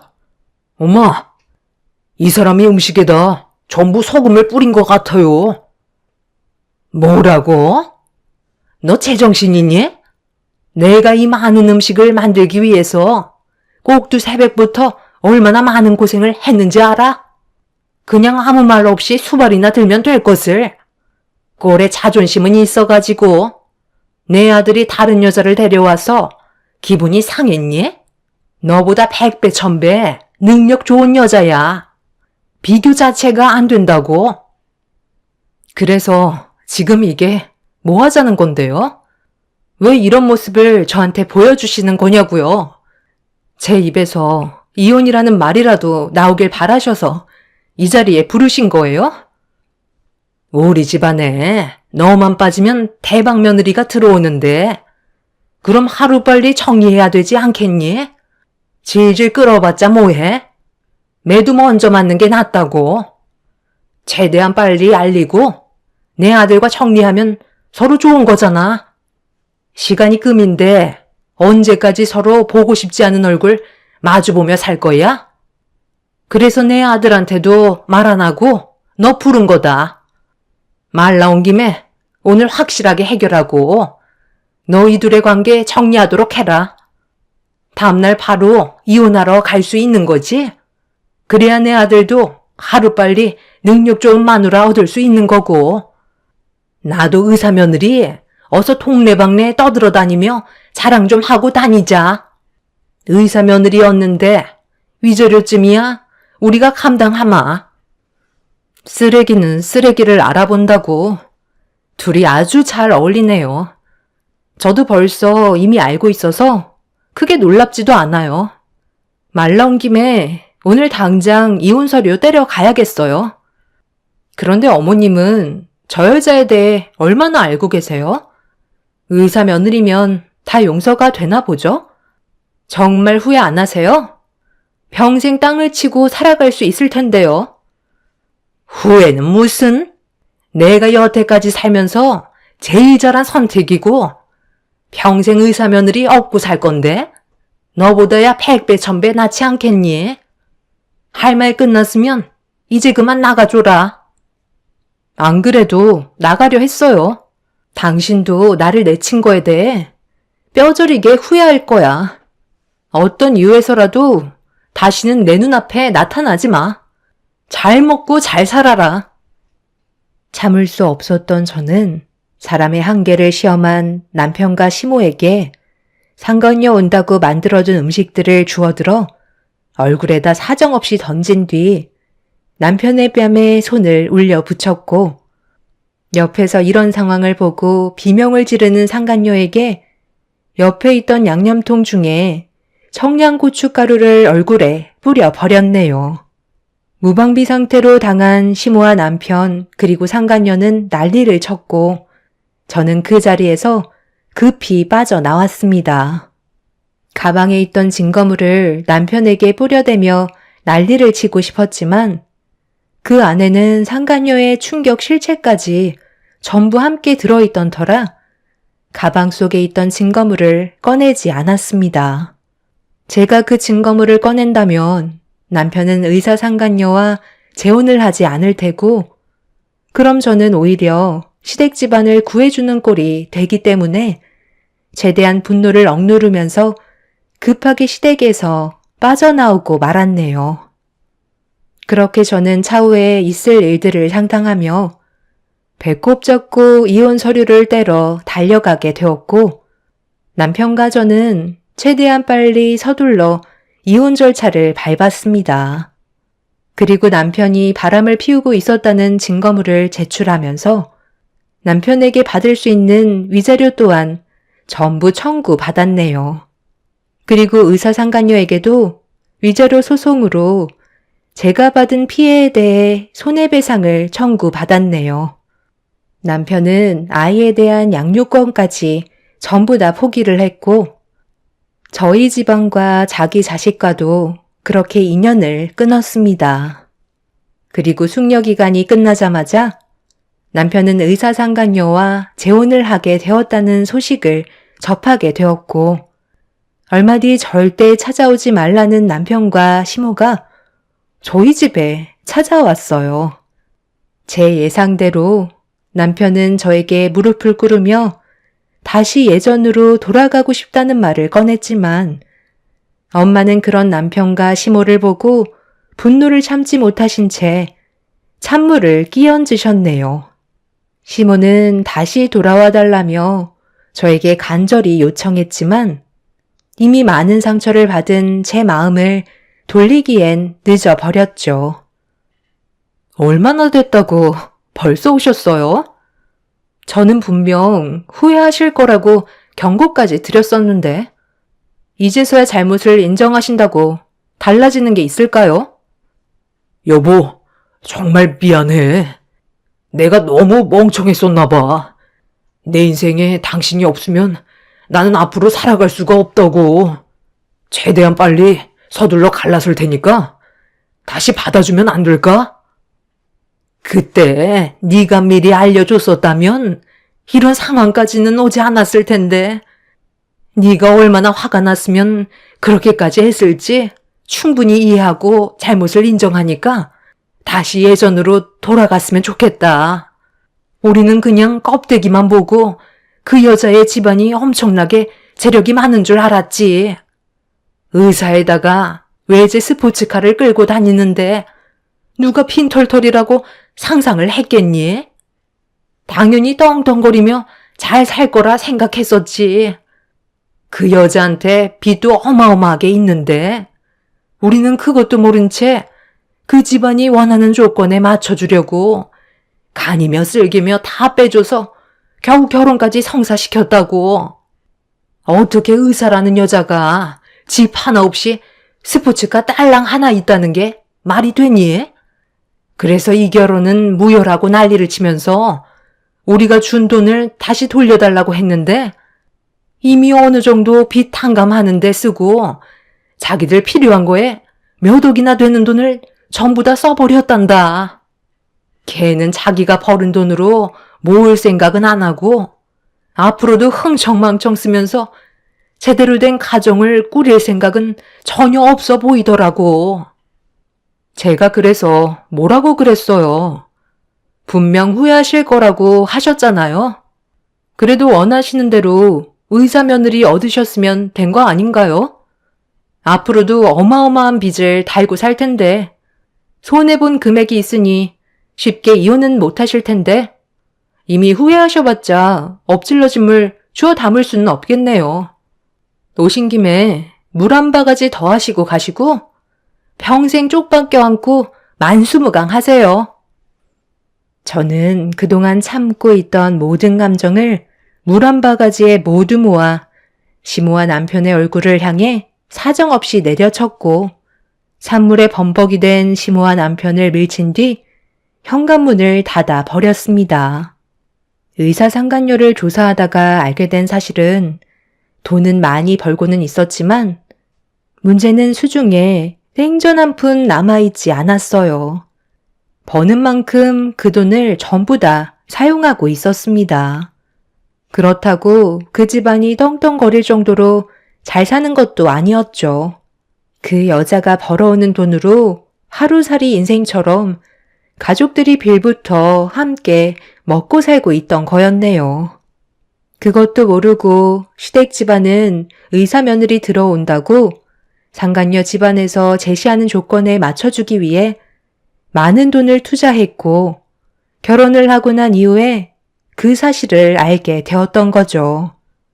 상간녀 집안은 손에 돈을 쥐고 있는 꼴을 못 보고 무턱대고 전부 다 사용을 해서 돈이 부족하거나 급할 땐 사채까지 끌어다 쓰는 상황까지 벌어져 그 빚이 15억이라는 사실도 알게 되었죠. 거기에 더해 상간녀는 과거에 출산한 경험까지 있었는데 정기적으로 보육원에 후원까지 해주고 있던 걸 뒷조사를 하다가 알게 됐는데 아이를 낳고 출생신고도 하기 전에 보육원에 보냈다는 씻을 수 없는 과거까지 있었네요. 겉에 껍데기만 의사인 쓰레기 집안 사람들과 엮이게 된 시댁 집안의 결말을 제 눈앞에서 보게 되니 너무 속이 후련합니다. 다시 시작하게 된 제 인생은 앞으로 꽃길만 펼쳐지길 바랄 뿐이네요. 똥차가 지나갔으니 언젠가 좋은 날이 오겠죠. 제 사연 들어주신 분들 감사합니다. 안녕하세요. 저는 현재 21살에 엄마와 함께 분식집을 운영하고 있는 여자입니다. 저희 엄마는 잠시 휴식을 취하실 때 여기에 올라온 사연을 들으시며 화를 내시거나 눈물을 흘리시거나 어쩔 때는 웃으면서 스트레스를 풀고 계시는데요. 많은 사람들의 인생이 정말 파란만장하다는 걸 알 수 있을 정도로 같이 들어보면 가지각색의 사연들이 참으로 많은 것 같아요. 그래서 엄마한테 저희가 겪은 사연도 올려보면 안 되겠냐고 물어보자 보잘것없이 살아온 인생 부끄럽게 뭐하러 올리냐며 들어주지도 않을 거라고 얘기하지만 저는 전혀 그렇게 생각하지 않거든요. 한평생 저를 위해 살아오시면서 온갖 시련 또한 정말 많이 겪으셨네요. 저희 가족은 다른 평범한 가족들과는 다른 삶을 살고 있었어요. 부모님은 제가 아주 어렸을 적 보육원으로 보내진 저를 데려와 키워주셨고 중학교 때까지 그런 사실을 전혀 모르고 살다가 아빠가 암으로 세상을 떠나시면서 홀로 남겨지게 된 엄마가 모든 걸 알려주셨어요. 부모님과 살면서 항상 의문이 들었던 건 부모님과 닮은 곳이 하나도 없어 시장이나 특정한 모임에 가게 되면 누굴 닮았다는 말이 나와야 정상인데 단 한 번도 그런 말을 들어본 적이 없어 어쩔 때는 그런 문제가 상처를 받을 때도 있었어요. 그럴 때마다 저는 닮은 데가 왜 없냐고 물어본 적이 몇 번 있었지만 그때마다 부모님은 저를 진심으로 사랑한다며 안아주셨고 미안하다는 말만 반복하셨어요.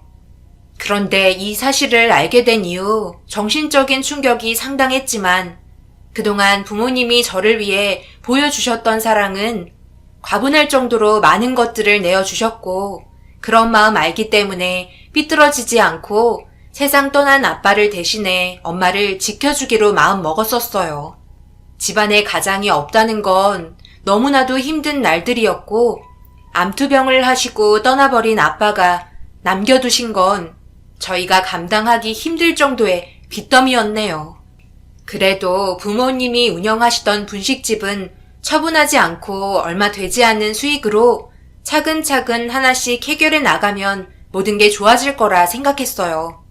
그런데 아빠가 떠나신 뒤 저희 옆에서 같이 운영하던 분식집 사장님들이 찾아와 행패를 부리기 시작했고 점점 버티기가 힘들 정도로 정신적인 충격이 상당했었네요.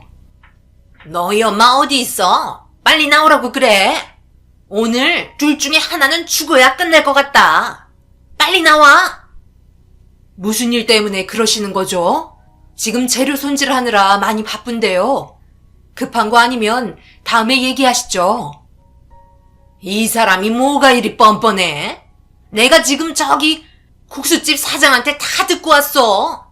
네가 감히 우리 남편을 건드렸다며? 자기 남편 세상을 떠나니까 남의 남자가 눈에 들어오기 시작했니? 눈웃음 치며 꼬리 살랑살랑 흔들어댈 때부터 알아봤다니까? 무슨 말을 하는지 전혀 모르겠는데요. 제가 왜 그쪽 남편을 건드려요? 쓸데없는 말씀 하실 거면 당장 나가세요. 이 여자가 얼굴에 철판을 깔았나? 내가 무슨 말을 하는지 몰라? 그쪽이 우리 남편이랑 바람 피웠다며? 벌써 소문이 이 동네에 떠돌고 있는데 감히 나를 속이려 들어? 그쪽이랑 우리 남편이랑 어제도 둘이 만났었다며? 그것도 모텔에서. 네? 모텔이요? 무슨 그런 말도 안 되는 말을 하시는 거예요? 제가 왜 그쪽 남편이랑 모텔을 가는데요? 말이 이상하게 전달이 된 듯한데 저는 그쪽 남편과 대화조차 나눠본 적 없는 사람이에요. 더 이상 아무 말도 하고 싶지 않으니까 당장 나가요. 왜? 나한테 걸리니까 많이 당황스러운가 봐. 얼마나 꼬리를 흔들어댔으면 정승 같은 우리 남편이 그쪽에게 넘어가겠어? 착한 내 남편 다시 돌려내. 이런 거 보고 자란 딸이 참 많은 걸 배우겠다. 나중에는 똑같이 꼬리 흔들면서 남자 꼬시겠지? 옆집 사장이 마지막에 뱉은 말은 해선 안 될 말이었고 결국 화가 머리끝까지 오른 엄마는 옆집 사장의 머리를 잡고 몸싸움을 벌이고 말았습니다. 동네가 엄청 시끄러워지면서 소문은 점점 이상한 쪽으로 부풀려지게 되었고 결국 많던 손님들 또한 점점 발길이 끊어지게 되면서 파리만 날리게 되어버렸어요. 아무 근거도 없는 그런 일들을 만들고 작은 소문과 상상이 점점 더 커지게 되면서 남들에게는 거짓이 진실이 되어버린 그런 모습들이 정말 싫었어요. 결국 계속해서 손해를 메꾸지 못해 엄마는 아빠와 함께 이끌어가던 분식집을 폐업하게 되었고 학교에서조차 소문이 안 좋게 퍼지면서 바람난 엄마의 딸이라는 말들이 돌아 어쩔 수 없이 다른 지역으로 이사를 하게 되었습니다. 그렇게 다른 학교 근처에서 새롭게 시작해보려 열심히 준비하고 동네 주민분들에게 떡도 돌리며 좋은 날들만 있을 거라는 엄마의 말에 기대를 품고 열심히 공부하면서 분식집에서 일도 많이 도와드렸어요. 그래도 새롭게 시작한 곳에서는 주변 동네 분들도 살갑게 대해주셔서 하루라도 빨리 밀린 빚을 갚고 엄마와 걱정 없이 살고 싶었는데 어딜 가든지 항상 모든 걸 부정적으로 보는 사람들이 꼭 한 명은 있더라고요. 미용실 하는 아줌마가 손님이 없을 때는 저희 분식집에 찾아오셔서 몇 시간 동안 죽치고 앉아 이런저런 수다 떨고 돌아가셨는데 어느 정도 마음을 열게 된 엄마는 미용실 아줌마의 속셈에 걸려들고 말았고 이번에는 엄마가 아닌 저에게 문제가 생기고 말았습니다.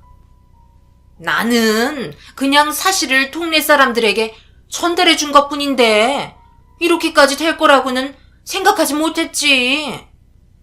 나와 우리 딸이 닮은 곳이 하나도 없는 것 같다며 계속해서 캐묻길래 솔직하게 얘기해 줬더니만 어떻게 동네 사람들에게 주온 자식이라는 말을 할 수가 있는 거야?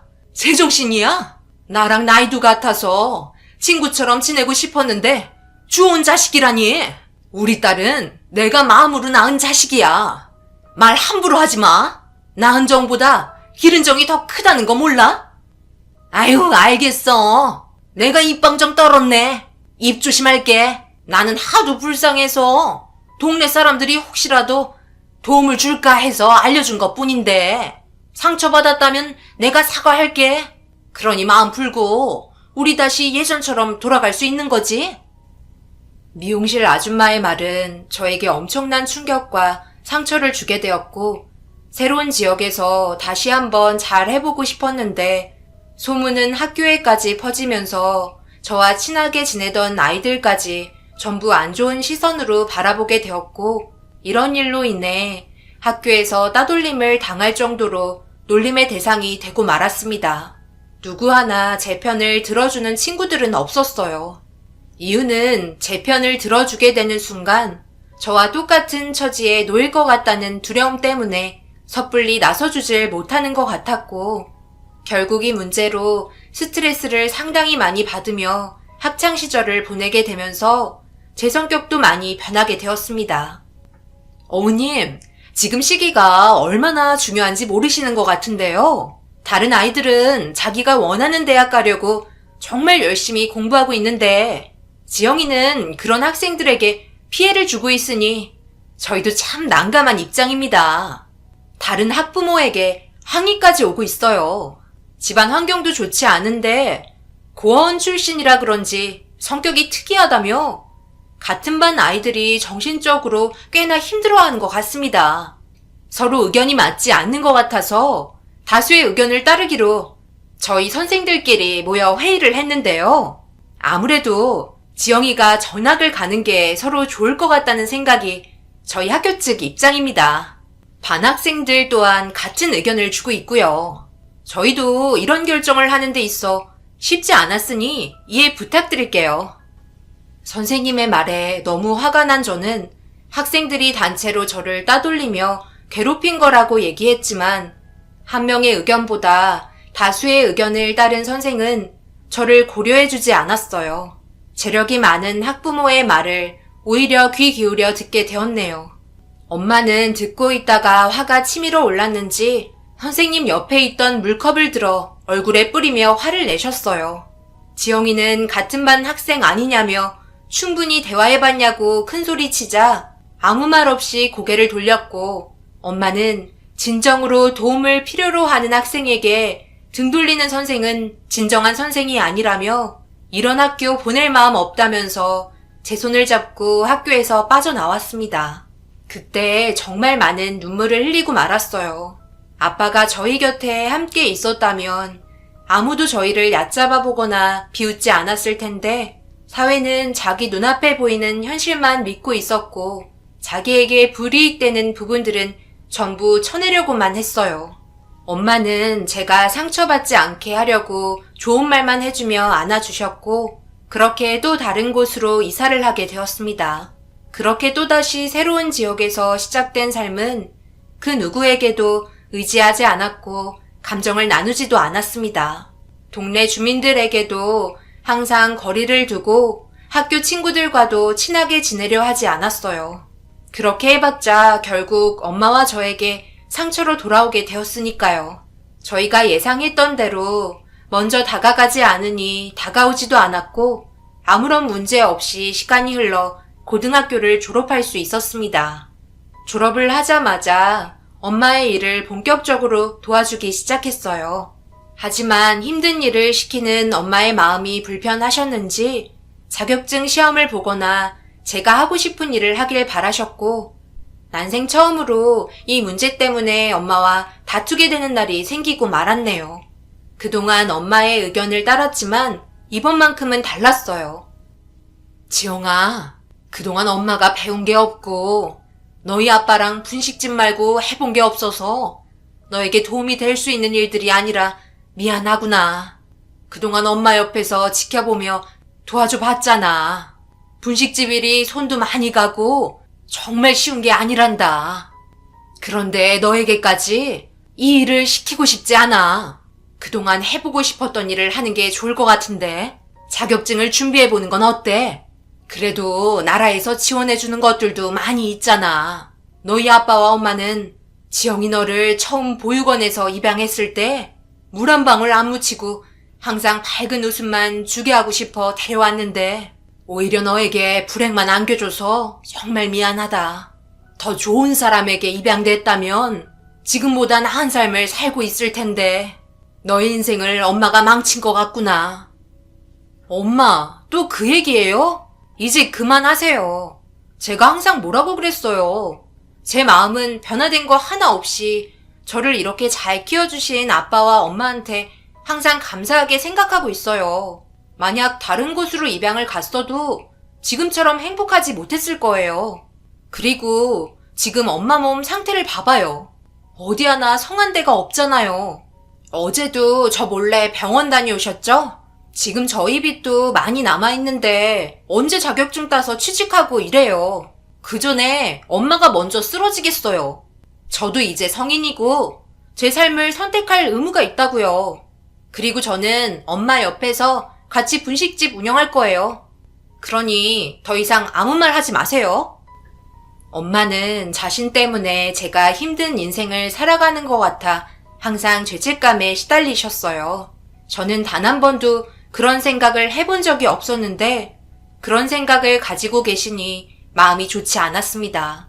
거기에 더해 그동안 무리를 하셨는지 병원에 자주 왔다 갔다 하셨고 매일 근육통에 시달리셨어요.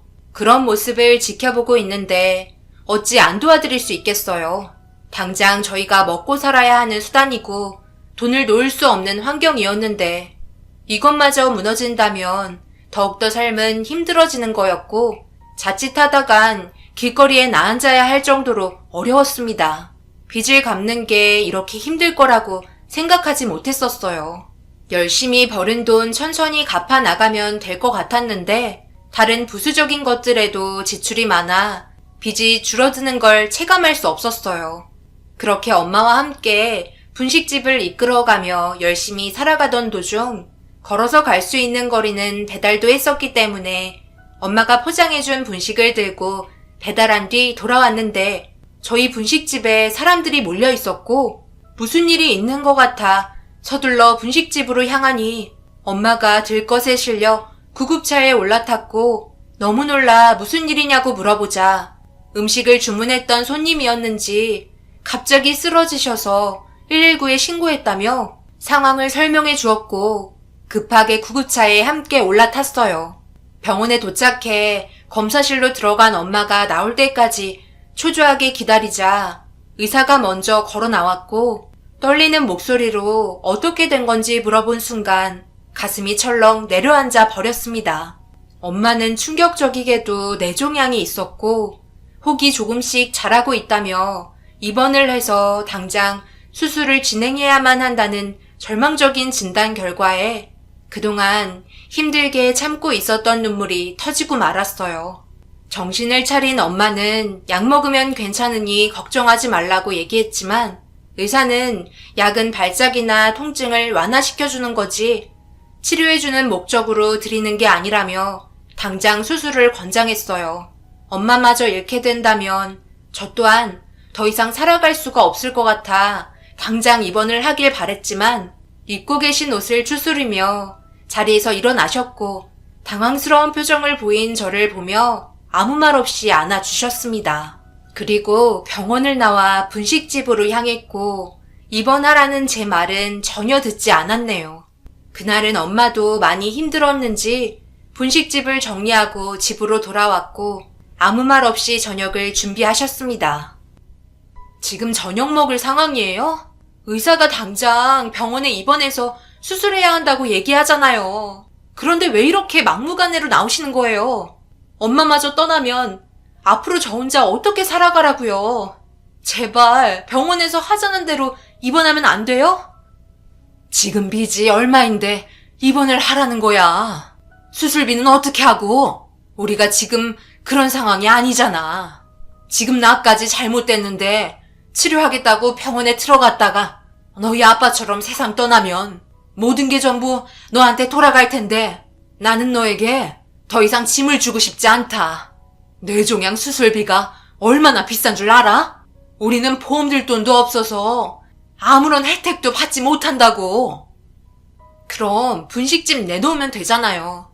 언제 쓰러져도 이상하지 않을 만큼 지금 위험한 상황이래요. 조금 더 지체하면 그때는 되돌릴 수 없을 정도로 큰일이 벌어진다고요.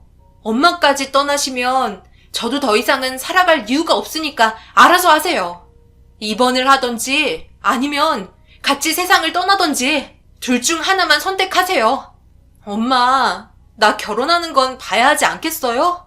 지금은 고집 부릴 때가 아니에요. 이번만큼은 제 말 들어주셨으면 좋겠어요. 분식집 처분하고 당장 입원부터 하세요. 엄마도 그동안 많이 힘드셨는지 결국 저녁을 준비하시다가 주저앉아 눈물을 흘리셨고 자기도 살고 싶다며 왜 이런 시련이 자기에게만 오는 건지 한탄을 하셨습니다. 어깨가 들썩일 정도로 눈물을 멈추지 않는 엄마의 뒷모습이 너무 불쌍하게 느껴졌고 조금이라도 위로해 드리고자 조심스럽게 다가가 엄마를 안아주었어요. 그렇게 그동안 운영했던 분식집을 처분하게 되었고 얼마 되지 않는 금액으로 엄마의 입원 절차를 진행하려고 준비하고 있는데 갑자기 엄마가 제 팔을 잡고 어디론가 끌고 가기 시작했어요. 그리고 손으로 가리킨 건 다름 아닌 노점상이었어요. 유동인구도 많아 손님들도 많았고 비어있는 자리가 하나 있는 걸 발견하고 엄마는 장사를 하시는 분에게 다가가 물어보기 시작하셨어요. 경쟁 상대가 생기는 거기 때문에 표정이 별로 좋지 않아 그냥 가자고 얘기했지만 엄마는 방법만 알려달라고 부탁하자 구청에 가서 물어보라는 말 외에는 아무것도 알려주지 않았습니다. 병원비도 모자라는데 노점상을 할 수 없다고 얘기하자 병원에 입원을 해도 먹고 살아야 할 방법을 찾아야 하지 않겠냐며 무작정 구청에 찾아가 노점상을 할 수 있는 방법에 대해 알아보았고 제가 일을 할 수 있게 만들어준 뒤 입원하겠다며 노점상을 할 수 있게 알아봐 주셨어요. 그리고 엄마는 거주하고 있는 집 또한 좀 더 작은 집으로 옮겼습니다. 어차피 입원하면 혼자 생활하기 때문에 그 돈 또한 아깝다며 노점상에 필요한 것들을 준비해 주셨고 그렇게 구청에 도로 점용 허가증을 받아 운영을 할 수 있게 되었습니다. 불법이 아닌 세금을 내고 구청에서 인정해준 노점상이기 때문에 문제되는 건 아무것도 없었어요. 엄마는 병원에서 처방해준 약을 복용하며 빠른 시일 내에 모든 걸 준비해 주셨고 그렇게 또다시 새로운 곳에서 분식집을 운영하게 되었습니다. 엄마는 일을 하는데 능숙하지 못한 저를 위해 한 달 정도는 옆에서 도와주고 싶다며 기간을 더 늦췄고 엄마의 몸이 걱정돼 그렇게까지 하지 않아도 된다고 얘기했지만 도저히 고집을 꺾을 수는 없었어요. 더군다나 저희가 들어간 자리는 바로 앞 옆으로 분식집들이 전부 붙어 있어서 과연 잘 될지 의문이었습니다. 그래도 지푸라기라도 잡아야 했기 때문에 악착같이 달려들었고 먼저 자리 잡아 입소문이 퍼진 분식집들과 경쟁을 하고 있는데 누군가 저희에게 찾아왔고 얼굴을 본 순간 경악을 하고 말았습니다. 예전에 옆집에서 분식집을 같이 운영하고 있던 아줌마였고 자리를 옮겼는지 저희 앞 건물에서 분식집을 운영하고 있었네요.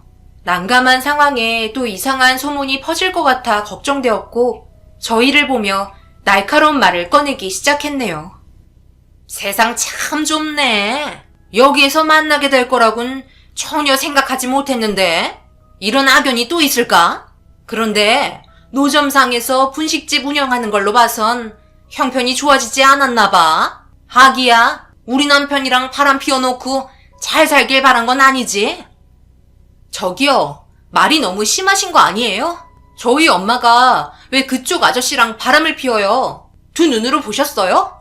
이상한 소문을 부풀려 놓고선 왜 아무 잘못 없는 저희 엄마를 못 살게 하는 건데요? 장사해야 하니까 돌아가 주세요. 어렸을 때는 찍소리도 못하더구만. 좀 컸다고 나한테 대드는 거야? 너희들이 내 앞에서 장사할 수 있을 것 같아? 내가 여기 동네 꽉 잡고 있는 거 모르지? 여기 자리가 왜 비어 있었는지 알아? 내가 그동안 전부 내쫓았거든. 각오하는 게 좋을 거야. 정말 어이가 없어서 너희 남편 당장 내 앞으로 데려다 놔. 그 입으로 직접 들으라고. 내가 너희 남편이랑 바람을 피워? 조도 안 가져. 보잘것없는 것들이 동네 사람들과 좀 친하다고 너희들이 우리를 잡아먹을 것 같아? 해볼 테면 해봐. 오픈하자마자 악연이 또다시 시작이 되었고 너무나도 어려운 상황을 맞이하고 말았습니다. 오픈날 주변 사람들에게 좋은 인상을 심어줘야 하는데 시작부터 삐걱거리니 예전처럼 장사를 또 접게 될까봐 걱정이 많았어요. 하지만 엄마는 제가 무슨 생각을 하고 있는지 알고 있었고 걱정하지 말라며 그날 판매할 양의 분식들을 오픈 이벤트라며 전부 무료로 나눠주기 시작하셨습니다. 너무 놀라 당황한 저는 엄마에게 돈 벌러 나왔는데 무료로 다 퍼주면 어떡하냐고 물어보자 첫 이미지가 중요하다며 손님들에게 맛을 보여드려야 나중에 또 찾아오지 않겠냐며 엄마는 이번이 마지막이라는 눈빛을 보이면서 일주일간 손님들에게 모든 분식을 무료로 제공해 드렸습니다. 그러자 예상치 못한 일이 벌어졌어요. 저희와 싸웠던 아줌마의 분식집은 파리만 날렸고 좋은 이미지에 분식 맛도 좋다며 대부분 손님들이 저희 쪽으로 몰려오게 되는 현상이 발생되었어요. 그렇게 단골분들도 생기면서 자리를 잡아가는 듯 싶었습니다. 엄마가 투자한 만큼 더 많은 손님들이 찾아와 주셨고 입원하시기 전까지 제가 자리를 잡을 수 있게 모든 방법을 알려주셨어요. 지금까지 엄마와 함께 장사하면서 제일 잘 되고 있었고 이렇게 손님이 꾸준하게 찾아주신다면 엄마의 병원비 또한 걱정 없이 충당할 수 있을 것 같아 점점 희망의 빛이 보이려던 그때 저희가 잘 되는 꼴을 못 보겠는지 깽판을 놓기 시작했고 갑자기 저희 앞에 쓰러지면서 저희 분식을 먹고 식중독에 걸렸었다며 위생 상태가 엉망이라는 어이없는 말을 꺼내놓고 있었어요. 그때부터 모든 걸 알 수 있었죠. 예전에도 옆집 아줌마 분식집보다 저희 집이 훨씬 잘 됐었는데 안 좋은 입소문으로 저희를 내친 거였고 이번에도 마찬가지로 말도 안 되는 소문을 퍼뜨리려 계획하면서 한바탕 난리가 나게 되었네요. 그런데 엄마와 옆집 아줌마의 몸싸움이 벌어지면서 주변 사람들에게 안 좋은 인상을 심어주기 시작했고 몸이 좋지 않던 엄마가 밀리기 시작하자 저도 거들어 그만하라고 말리던 도중 갑자기 아줌마가 엄마에게 뺨을 올려 붙였고 힘들게 만들어 놓은 분식들을 전부 바닥으로 패대기 치면서 모든 게 아수라장이 되어버렸고 그런 모습을 보며 절망에 빠져 있는데 갑자기 저희 앞으로 외제차 한 대가 멈춰섰고 뒷좌석에서 알 수 없는 의문의 남자가 저희 앞으로 걸어오셨어요. 뭐야 이 노인네는? 왜? 떨어진 거라도 주워 먹게? 여기에 있는 분식들 죄다 상한 것들이라 먹으면 식중독 걸려요. 보니까 꽤 잘 사시는 분 같은데 저희 분식집에 와서 깨끗한 음식 드시지 그래요. 이 사람들 질이 너무 안 좋아요. 제가 볼 때는 그쪽이 더 질이 안 좋아 보이는데요. 제가 아까부터 지켜보고 있었는데 이 사람들이 장사가 잘 되니까 그거 꼴 보기 싫어서 지금 난리친 거 아니에요? 여기에는 손님들이 몰려있고 그쪽 분식집은 파리만 날리던데. 이 노인네가 지금 갑자기 나타나서 뭐 하는 짓이야? 관련 없는 사람이면 피해보기 전에 빠지시죠? 제가 왜 관련이 없어요? 저는 그쪽 건물을 소유하고 있는 건물주이자 이 아이의 아빠인데요. 생각지도 못한 말들을 늘어놓은 처음 본 남자의 말에 모두가 놀랐고 제 옆에 다가와 자리를 지켜준 모습에 당황스러웠어요. 엄마보다 나이가 많아 보였지만 갑자기 나타나서는 자기가 아빠라는 말에 엄마 또한 당황한 듯 난리치던 모습은 사라지고 사색이 된 얼굴로 의문의 남자를 뚫어지게 쳐다보고 있었네요. 아줌마는 되려 큰 소리로 자기가 건물주를 알고 있는데 무슨 소리냐며 거짓말 친다고 잡아먹을 듯이 화를 내자 의문의 남자는 자기 아들이 이 건물을 대신 관리해주고 있다며 당황한 기색 없이 오히려 당당하게 나오자 아줌마는 흠칫 놀란 듯 뒷걸음질치기 시작했어요. 그리고 모든 게 사실이라는 듯 쐐기를 박은 의문의 남자의 아들인 듯한 사람이 걸어 내려왔고 아버지라고 부르는 순간 아줌마는 털썩 주저앉았네요. 건물에서 내려온 의문의 남자의 아들은 아줌마가 말한 건물주였고 둘이서 무언가 대화를 나눈 뒤 건물주 아들은 다시 올라갔어요. 그제서야 꼬리를 내리며 의문의 남자 앞에 다가가자 자기 아들에게 설명했으니 가서 들어보라며 보냈고 죄송하다는 말을 반복하던 아줌마는 순식간에 건물주 아들을 따라 들어갔습니다. 그리고 자기가 아빠라고 얘기한 이 사람이 저를 빤히 쳐다보고 있었어요. 당황한 얼굴 표정으로 회피하자 엄마가 말을 더듬으며 제 손을 잡아줬어요. 지금 뭐라고 그러셨어요? 그쪽이 내 딸의 아빠라고? 무슨 말도 안 되는 소리를 하는 거야. 이 아이의 아빠는 세상을 떠났다고. 무슨 계획으로 접근한지 모르겠지만 우리 앞에 다시는 얼쩡거리지 마세요. 아시겠어요? 갑자기 이렇게 나타나서 정말 죄송합니다. 많이 당황하셨죠? 이런 식으로 20년 만에 보게 된 딸 앞에 나타나고 싶지 않았지만 좀 전의 상황은 제가 나서지 않으면 해결이 되지 않을 것 같아 어쩔 수 없었네요. 그동안 정말 많이 찾아다녔습니다. 지금은 세상을 떠나버린 저희 어머니가 해선 안 될 일을 저질러버려 그동안 저도 너무 힘이 들었었네요. 너무 늦게 와서 미안하다. 네가 딸이라는 이유 하나만으로 아들을 원했던 너희 할머니가 몹쓸 짓을 저질렀구나. 얼마 전에 병원에 왔었지. 그때 나도 병원에 있었는데 그때 널 발견하고 심장이 멎을 뻔했단다. 아빠라고 나타난 사람은 믿을 수 없는 말들을 늘어놓으셨고 병원에서 쓰러진 엄마 옆을 지키며 울면서 응급실로 향하던 도중 저를 발견한 아빠라는 사람은 제가 가진 신체의 흔적을 발견하고 모든 게 확실하다며 인정하고 있었어요. 제 얼굴의 한쪽 귀 부분을 손으로 가리켰습니다. 저는 다른 사람들과 달리 한쪽 귀가 검은색이에요. 보통 얼굴에 엄지손가락만한 점이 눈썹이나 볼에 있으신 분들이 계시잖아요. 하지만 다른 사람들과 달리 저는 한쪽 귀 전체가 검은색 점으로 둘러싸여져 있는 특이한 신체를 가지고 태어났어요. 남들이 제 귀를 항상 이상하게 쳐다봐서 보통은 머리를 내리고 있었는데 엄마 일을 도와주면서 답답한 머리를 묶고 배달을 간 뒤 풀지 못한 채 응급실로 향하게 되면서 병원에서 진료를 받기 위해 기다리고 있던 아빠라는 사람의 눈에 제 귀가 들어왔고 그때부터 어떻게 살고 있는지 조심스럽게 뒤를 밟으며 지켜보고 있었다는 말을 하면서 저와 엄마를 놀라게 만들었습니다. 한쪽 귀 전체가 점으로 둘러싸인 사람이 과연 몇이나 되겠어요.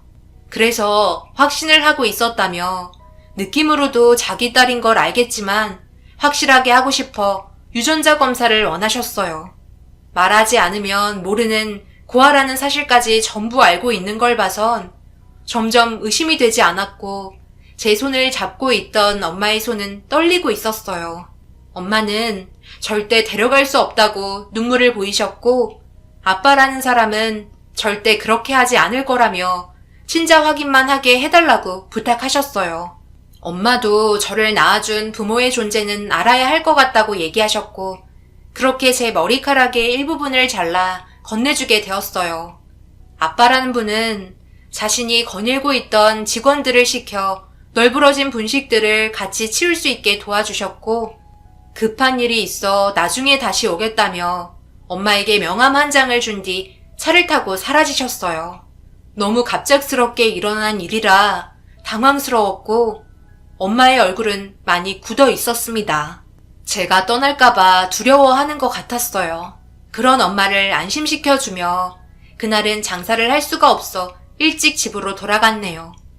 처음으로 느껴보는 이상한 기분은 한숨도 못 자게 만들었고 엄마도 마찬가지로 계속해서 뒤척였어요. 결국 아침이 밝아 변함없이 전날에 다음날 장사 준비한 것들을 나눠들곤 일하는 곳으로 걸어갔고 일이 많이 바쁜 건지 한동안 저희 앞에 나타나지 않으셨어요. 저도 일이 손에 붙었고 자연스러워지자 입원 얘기를 꺼내셨어요.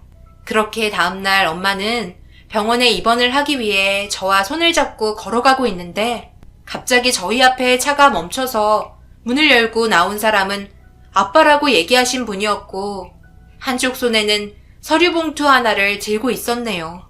아무 말 없이 저에게 다가와 서류를 건네자 엄마가 서류 안의 내용을 살펴보았고 그 안의 내용을 같이 보는데 충격적이게도 20년 만에 제 앞에 나타난 진짜 아빠였어요. 이상한 감정이 계속해서 교차했고 어떻게 할지 몰라 안절부절 못하자 엄마는 잘 됐다며 그동안 정말 힘들게 살아왔다며 눈물을 흘리시더니 잘 부탁드린다며 저를 친아빠에게 가라는 듯 등을 살짝 밀었어요. 그동안 저를 찾기 위해 뛰어다니셨다지만 지금 현재 제 마음속에 있는 부모님은 옆에 계신 엄마와 세상 떠나신 아빠가 진짜 부모님이세요. 지금 나타나셨어도 바뀌는 건 아무것도 없어요. 저는 엄마 옆에서 절대 떨어질 수 없거든요. 죄송합니다. 그래, 당연히 그래야지. 나도 너를 알아갈 시간이 필요하고 우리에게는 아직 시간이 있잖니. 급하게 생각하지 말거라. 그리고 그동안 너희 엄마가 얼마나 고생을 많이 하셨는지 또한 지금 이 상황을 보면 알 수 있을 것 같구나. 내 주위에서만 있어주렴.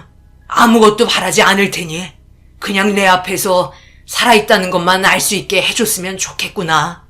천천히 알아가도록 하자. 우리에게는 시간이 많으니 앞으로 좋은 날들만 있을 거란다. 우선 몸이 많이 안 좋으신 것 같은데 병원부터 가시죠. 그동안 저희 딸을 이렇게 잘 키워주셨으니 그에 따른 보답을 해드리고 싶습니다. 엄마는 괜찮다며 거절했지만 제가 엄마 팔을 붙잡고 차에 올라탔어요. 그동안 저를 위해 정말 힘들게 살아오셨기 때문에 모든 보상을 받는 게 합당하다고 생각했어요. 그렇게 친아빠의 도움을 받아 병원으로 이동했고 엄마는 수술을 진행하게 되었네요.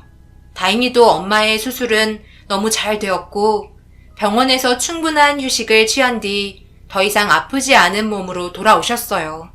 그리고 친아빠는 저희가 넉넉하게 살 수 있는 집을 제공해 주셨고 앞으로 카드 하나를 건네줬습니다. 필요한 건 뭐든 살 수 있다며 고생한 만큼 앞으로 여유롭게 살길 원하셨지만 엄마는 분식집이 걱정이 된다는 말만 하셨어요. 그동안 계속해서 해왔던 일이었고 자기를 기다리는 손님들이 있다며 분식집을 운영하길 원하셨습니다. 저 또한 엄마 옆에서 함께하고 싶어 같이 분식집에서 일을 했어요. 갑자기 변화된 삶을 받아들이는 게 쉽지는 않았습니다. 그런데 마주보고 있던 분식집은 어디 가고 한창 공사 중이더라고요. 알고 보니 그곳에 있던 아줌마는 쫓겨나게 되었고 그곳에 저희가 분식집을 운영할 수 있게 다시 리모델링을 하고 있었네요. 엄마는 그냥 노점상에서 하고 싶다고 얘기하셨지만 계절 따라 노점상은 너무 힘들다며 몸도 좋지 않으니 편하게 하시는 게 좋을 것 같다고 분식집을 운영할 수 있게 모든 걸 갖춰주셨습니다. 그렇게 저희는 현재 친아빠의 도움으로 엄마와 함께 쉬엄쉬엄 분식집을 운영하고 있어요. 그리고 친아빠는 매일 저녁 찾아와 제 얼굴을 보고 가십니다.